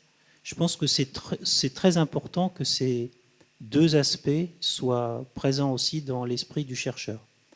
La recherche, on en parlera beaucoup demain. On a commencé à utiliser les termes de biomarqueurs qui tout seuls paraissent totalement dans le camp, j'ai envie de dire, de l'anticipation prédictive. Et je pense que c'est vraiment une erreur que la recherche s'engage uniquement sur ce terrain, sans penser au fait que le patient, que la famille, que le médecin eh bien, doivent absolument appréhender l'anticipation adaptative. L'une ne va pas sans l'autre. Et je pense que c'est très important que le chercheur qui est derrière son ordinateur, derrière ses données, qui fait avancer les connaissances, ait également connaissance de cette autre voie. Sinon, je pense qu'on s'expose à des errances, mais cette fois-ci des errances qui seraient potentiellement malfaisantes. Donc je pense que c'est une entrée en matière très, très, très, très élégante et très importante. Peut-être Léo va pouvoir réagir, mais on est prêt pour la 4e et la 5e question à donner aussi une revue d'éthique appliquée sur l'anticipation. Le rédacteur en chef est en train encore de envoyer des tweets, donc j'en profite. Mais donc on est d'accord hein, qu'on pourra donner un numéro supplémentaire aux personnes qui poseront la 4e et la 5e question. Il nous reste encore 2 questions à poser. Et juste, Léo va réagir, mais je trouve, Francis, que les 2 interventions étaient très complémentaires en fin de compte. Il y a eu le recul de l'histoire avec tous ces éléments qui nous permettent d'avoir une compréhension de ce qui se construit aujourd'hui. Puis il y a la pensée, disons, plus philosophique, effectivement. Et je suis heureux qu'il y ait cette espèce de dialogue qui soit déjà en mouvement par rapport à ce qui va se dire demain au niveau de la science. Est-ce que Léo, tu voulais réagir par rapport à l'intervention de Francis ? Merci beaucoup pour cette remarque qui me touche évidemment. Moi, je vous rejoins complètement sur le fait que ce propos sur la complémentarité des conceptions d'anticipation doit aussi véritablement irriguer la recherche, bien évidemment, et pas simplement la clinique, et pas simplement le soin. Pour moi, il y a puisqu'on dit qu'on dépasse les frontières entre la clinique, la recherche et le soin en termes aujourd'hui avec la question des données, hein, je pense qu'il faut la dépasser peut-être aussi en termes de concept, et il faut du soin dans la recherche aussi, prendre soin des savoirs que l'on crée, voilà, comme, et des savoirs du coup qui puissent ouvrir des perspectives, ne pas déterminer, créer des capacités d'adaptation. C'est aussi important dans la recherche que dans la clinique, évidemment. Et juste un mot peut-être sur la question quand même précédente, sur le consentement. Enfin, c'était un peu la question du consentement. Je la résume comme ça. Effectivement, elle est très importante. Et je crois qu'elle est très liée à ce que j'ai dit, c'est-à-dire que derrière les conceptions d'anticipation se cachent aussi des conceptions du consentement. Et aujourd'hui, quand on regarde par exemple ce qui se passe dans le domaine des biobanques, et ce qu'on peut appeler les biobanques extensives, donc celles où finalement on va recueillir des matériaux dont on ne sait pas aujourd'hui quoi faire, mais dont on saura peut-être demain quoi faire, mais peut-être. Et bien là, on est dans ce qu'on appelle le consentement dynamique. Hein. Donc on change de registre ici, on n'est plus dans un consentement fixe sur une chose précise, on rentre plutôt dans un partenariat de consentement avec la recherche, avec la clinique, où il faut créer un commun finalement d'intérêt créer une communauté finalement. Et dans cette communauté, il y a un consentement dynamique qui est continu. Et là, on est véritablement, je crois, dans quelque chose de l'ordre de l'adaptation, parce qu'il va falloir à chaque fois s'adapter à des nouvelles données, des nouvelles connaissances, pour créer ensemble un nouveau savoir qui soit pertinent. Et donc là, on est véritablement, avec cette notion émergente de consentement dynamique, je pense, dans une confrontation productive entre la prédiction et l'adaptation. Le danger, peut-être, ça va être la judiciarisation des pratiques, puisqu'on a aussi les directives anticipées qui posent une problématique d'anticipation.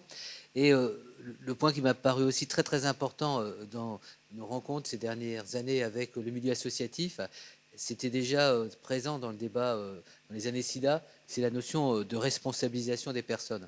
Et ça renvoie finalement à la question de la capacité. Pourquoi Ding Dang Dong nous a impressionnés, mais pas que, c'est parce que dans cet empowerment, il y a une créativité qui élève au-dessus des contingences de la maladie et qui enseigne aussi les professionnels d'une certaine manière et qui d'une certaine manière leur permet aussi de se désinvestir d'une trop forte responsabilité par rapport à des domaines qui touchent à l'intime, au privé. Donc de reconnaître la personne dans sa capacité d'être créative, finalement, d'une destinée malgré les destinées. Et c'est très impressionnant, c'est pour ça qu'on les a fait intervenir aussi dans notre dernière université d'été, maladies neurologiques dégénératives. Il faut qu'on soit attentif à ce discours nouveau, que les chercheurs, comme les cliniciens dans le quotidien, doivent considérer comme une chance. Et je pense qu'il y a des choses qui se construisent. Il y a une nouvelle approche de l'éthique d'une responsabilité assumée, partagée, et également, et je termine là-dessus, ce qui nous frappe, c'est ces communautés de destin qui se construisent, et qui ne se construisent pas d'une manière, j'allais dire, passive, ou sollicitant notre compassion. Ce qu'ils demandent, ce n'est pas uniquement d'être guéris, parce qu'ils ne sont pas dans cette utopie-là, mais c'est d'être en capacité de vivre leur destinée dignement en société. Donc ça interroge véritablement le politique et pas que le médical ou pas que le scientifique. Et dernier point, quand on discute avec, par exemple, les responsables de Ding Dang Dong, mais aussi d'autres associations, c'est des gens qui ont de plus en plus des compétences en matière scientifique. C'est-à-dire, ils sont totalement partie prenante de la recherche. Enfin, je veux dire, d'abord, de plus en plus, vous les associez au design des essais. Ils sont informés parce qu'ils savent que ça les concerne, mais vous savez aussi, vous, comme chercheur, on l'abordera demain, que leur point de vue est aussi déterminant dans à la fois votre motivation et l'orientation d'un certain nombre de recherches. Donc, tous ces éléments nouveaux doivent nous rendre extrêmement optimistes. Et à mon avis, l'éthique, c'est créer les conditions pour que les gens puissent partager ce moment sans être déterminé par ce qui était hier. Je pense qu'on a une rupture, et c'est une rupture quasiment de paradigme, et il faut être très inventif. Voilà ce que je me permets de dire. Donc prendre aussi ce luxe d'aller quelquefois évoluer vers la complexité, puisque finalement, ce qu'a proposé Léo en complément de ce qu'a proposé au tout début l'historien finalement dans son intervention, c'est de rentrer dans la complexité pour trouver un certain nombre de repérages. Il y avait peut-être d'autres questions aussi. Pour prolonger et dans le sens de ce que tu dis, les connaissances qui rendent possible l'anticipation, je me demande si on ne renvoyait pas à la question de la connaissance de soi ou la connaissance sur soi. Et à ce titre-là, jusqu'où l'être humain cherche-t-il vraiment à pousser cette connaissance de soi?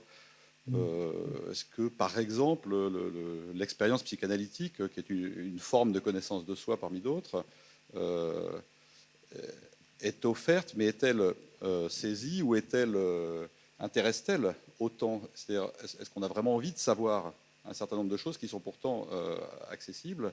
On voit aussi tous les débats en psychiatrie pour rebondir sur l'intervention de Jean-Christophe Coffin, enfin est-ce que c'est une ouverture vers une disponibilité, un libre arbitre, ou au contraire, on voit bien l'usage qui peut être fait de façon autoritaire et menaçante sur le plan politique d'une connaissance sur soi qui échapperait à la liberté de l'individu. D'autres questions, parce que le micro est là, mais je serais tenté juste sur la question du savoir, qui a été quand même une question un peu récurrente abordée sur le savoir, qu'on a distingué de la connaissance. Enfin, je veux dire, peut-être que Léo, qui réfléchit beaucoup à cette question, en quelques instants, pourrait préciser par rapport à cette préactivité comment se pose la question du savoir. Si on veut bien lui apporter un micro, il est juste là. Et il est surpris, mais aussi, c'est donc rédacteur en chef de la revue d'éthique appliquée. Il est donc dans notre équipe spécialiste de philosophie morale et politique. Vous l'écouterez demain, mais ça a été important, à mon avis, d'aborder cette question rapidement du savoir. Oui, effectivement, je suis un peu pris comme ça au dépourvu. Surtout que je vais parler demain de toutes ces choses-là. La réflexion, pour moi, que m'inspire tout ce que vous avez dit, est plutôt sur l'incertitude, c'est-à-dire que ce qui est contenu, à mon avis, et ça a très bien été dit par Jean-Christophe Coffin au départ, dans la médecine prédictive, c'est le pari d'un dépassement de l'incertitude. Voilà. Et donc c'est l'idée que l'incertitude est provisoire, qu'elle doit être dépassée, et que, comme l'a dit aussi Léo, l'incertitude est un bruit. Donc voilà, je pense qu'il y a un pari possible qui est le pari d'un dépassement de l'incertitude. Un jour nous saurons, un jour nous pourrons savoir ce qui est contenu dans l'humain, et nous pourrons parvenir à cet état du savoir où on pourra en connaissant les gènes, en connaissant d'autres facteurs, déterminer l'avenir. Et ça, c'est un pari qui est possible, mais dont rien ne prouve la pertinence. Ou alors, un autre pari peut dire, au fond, l'incertitude est un état indépassable. Nous serons toujours dans l'incertitude et nous devons composer avec. Et l'incertitude, ce n'est pas quelque chose qui doit être nécessairement dépassé. Donc, je pense que quand on parle de médecine prédictive, et ça a été dit aussi par Jean-Christophe Coffin, il y a quelque chose d'auto-proclamatoire, c'est-à-dire que la médecine prédictive prédit son futur, en quelque sorte. Donc, prédictive, dans médecine prédictive, ce n'est pas seulement le futur des individus, c'est aussi une spéculation sur ce qu'elle sera. Donc, voilà à peu près les réflexions que ça m'inspire, mais je redévelopperai ça demain. Voilà, c'est une préannonce, donc demain, le rendez-vous. On va bientôt conclure. Est-ce qu'il y a une dernière question? Je vous en prie. Voilà. Donc, c'est la sociologie caennaise, on dit? Oui, je suis professeur de sociologie, voilà. mais en fait, je vais plutôt m'exprimer en tant qu'ancien philosophe et avoir travaillé aussi pas mal en mathématiques. Je pense que derrière le modèle de la médecine prédictive, il y a quand même une théorie des probabilités qui est plutôt markovienne, enfin, c'est-à-dire qui est tout à fait intéressante. Et moi, j'ai beaucoup apprécié, du point de vue heuristique, la façon dont sont présentées les trois formes d'anticipation que vous proposez. Mais dans ces formes je dirais, d'anticipation, derrière le modèle markovien persiste. Et je me demandais si les travaux, par exemple, de quelqu'un comme Poincaré, et particulièrement les travaux qui ont mené à la théorie du chaos, élimine pas une grande partie de l'opposition que vous faites entre votre première typologie et votre troisième typologie. En fait, moi, la typologie qui m'a le plus intéressé, c'est celle proposée par Deleuze et Guattari sur la question des rhizomes, avec peut-être quelque chose que j'aurais ajouté en plus, c'est que le réseau, il a deux propriétés. Bien sûr, il fait circuler, mais aussi il enferme, de l'origine du mot, qui était le ré, l'appareil qui était chez les gladiateurs, qui servait aussi à emprisonner, qui était le filet. Et c'est un peu cette question, c'est-à-dire que le réseau, il nous enferme dans des certitudes, il nous enferme dans des formes du futur qui sont déterminées par par nos interactions et nos façons de vivre au quotidien. Et de toute façon, le modèle mathématique qui serait sans doute le plus opérant, qui est la théorie du chaos, fait que l'incertitude, comme vient de le dire le dernier intervenant, elle peut difficilement être dépassée, parce que le modèle de Poincaré et ses systèmes de récurrence en analyse ne permet pas de dépasser complètement cette incertitude qui est au cœur de la théorie du chaos. Merci Dominique Beignet, donc professeur de sociologie à Caen. C'est aussi, alors on a une de nos étudiantes qui est médecin ici, qui fait son doctorat sous la direction de ce sociologue important. Est-ce qu'il y a une réaction peut-être avant qu'on ne conclue, Léo, et puis ensuite on donnera à Monique Ricôme la parole de la fin, en faisant un détour jusqu'à Paris. Jean-Christophe, tu auras aussi ton petit mot de conclusion. Non, mais la dernière remarque, elle est très pertinente et elle nous amènerait dans des débats, je crois, qui dépassent cette table ronde sur les modèles mathématiques, ou en tout cas qui sous-entendent ou les modèles philosophiques, parce que vous avez fait référence à Deleuze. Bon, je ne partage pas votre conception du rhizome, mais voilà, je pense que on ne va pas rentrer dans ces débats, mais ce que votre intervention montre, c'est l'importance dans nos conceptions d'anticipation de parler de ça, des philosophies politiques sous-entendues par nos conceptions de l'anticipation, des modèles mathématiques aussi, j'en ai pas parlé, mais c'était implicite un petit peu. Voilà, donc ça, effectivement, ça nous amène là, et je crois que voilà, on doit, c'est peut-être une obligation aujourd'hui, se coltiner ce travail un peu théorique, parce que la pratique, moi je suis convaincu qu'elle doit être accompagnée d'un travail rigoureux sur les concepts, et que inversement, le travail rigoureux sur les concepts doit être impliqué dans la pratique, et que c'est pas que ça va, l'un ne peut pas aller sans l'autre, et qu'aujourd'hui il me semble que dans ce moment, on est dans un moment un peu de c'est facile à dire, de transition, de mutation, même si ces mots ils sont un peu tout venant, on va dire. Mais on voit bien dans la recherche biomédicale et clinique que dans le cas d'Alzheimer, on est quand même dans un basculement là, après 35 ans sur un certain modèle, et là on voit qu'on évolue. Il me semble que c'est dans ces moments-là qu'on a besoin de concepts nouveaux. Voilà. Donc c'est simplement la toute petite contribution que j'ai essayé de faire, c'est ça, c'est d'aider peut-être à avancer vers d'autres points de repère conceptuels, et notamment sur cette question d'anticipation. Jean-Christophe. Oui, je voudrais rebondir sur deux éléments. Le premier qui est abordé, qui est l'exploration de soi, la volonté, d'une certaine manière, la volonté de savoir. Évidemment, ça fait référence, ce titre fait référence à Michel Foucault. C'était une volonté de savoir qui se portait non pas sur soi-même, mais plutôt sur les autres.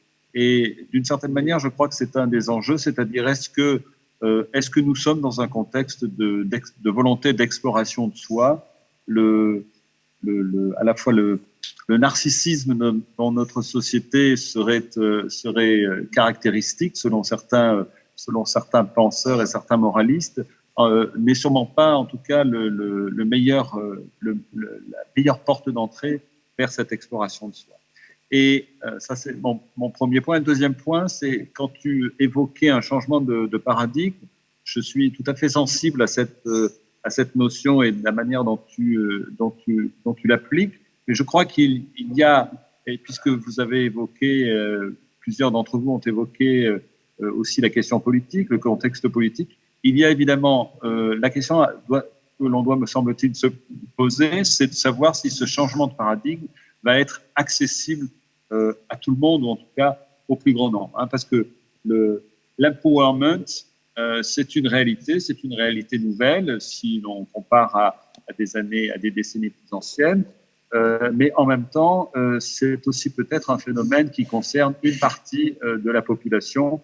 Et ce qui est aussi peut-être inquiétant, c'est tout le reste, hein, toute cette population qui est à la fois assez inconsciente ou en tout cas non désireuse, ne portant pas de jugement de valeur, non désireuse d'une certaine manière de réfléchir à elle-même, ou en tout cas d'y réfléchir avec les propositions qui viennent parfois d'en haut.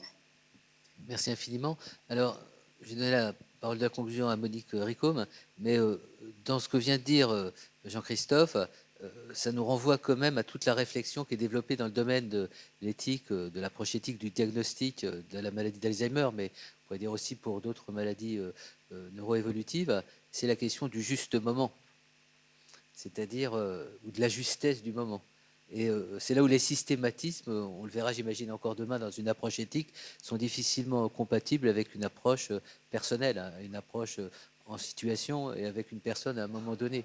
D'autant plus que, pour parler de la maladie d'Alzheimer, ce n'est pas uniquement l'annonce qu'on fait à une personne, mais aussi l'annonce qu'on fait à une famille. C'est Franz Alzheimer qui dit un petit peu dans son approche que c'est la maladie d'une famille, et c'est de plus en plus d'ailleurs aussi la maladie d'une société, avec toutes les représentations sur l'identité, enfin sur ce qui est constitutif de notre dignité de personne. C'est pour ça que probablement qu'un des mots que je retiendrai, c'est le mot de prudence, c'est-à-dire il peut y avoir beaucoup d'imprudence dans une manipulation, hein, je prends le mot manipulation, du savoir, davantage de la connaissance, dont à un moment donné, finalement, on ne saura non seulement rien faire, mais finalement auquel on ne survivra pas.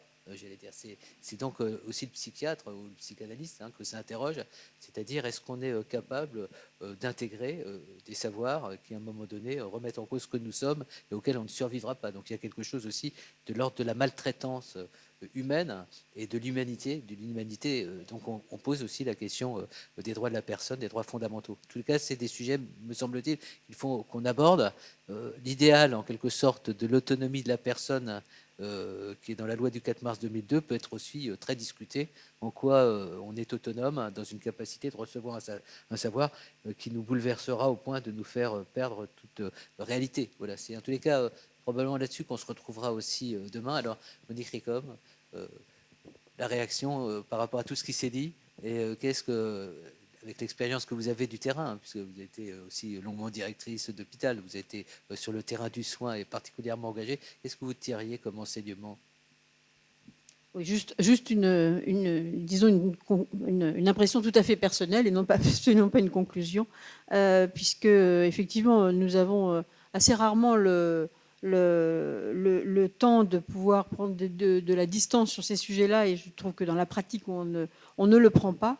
Et moi, ma question, enfin, peut-être l'interrogation que j'ai, mais c'est une interrogation que j'ai assez au quotidien, c'est comment est-ce que tous ces débats-là, ces débats qui sont absolument essentiels à notre société, vont finalement rentrer dans la pratique démocratique.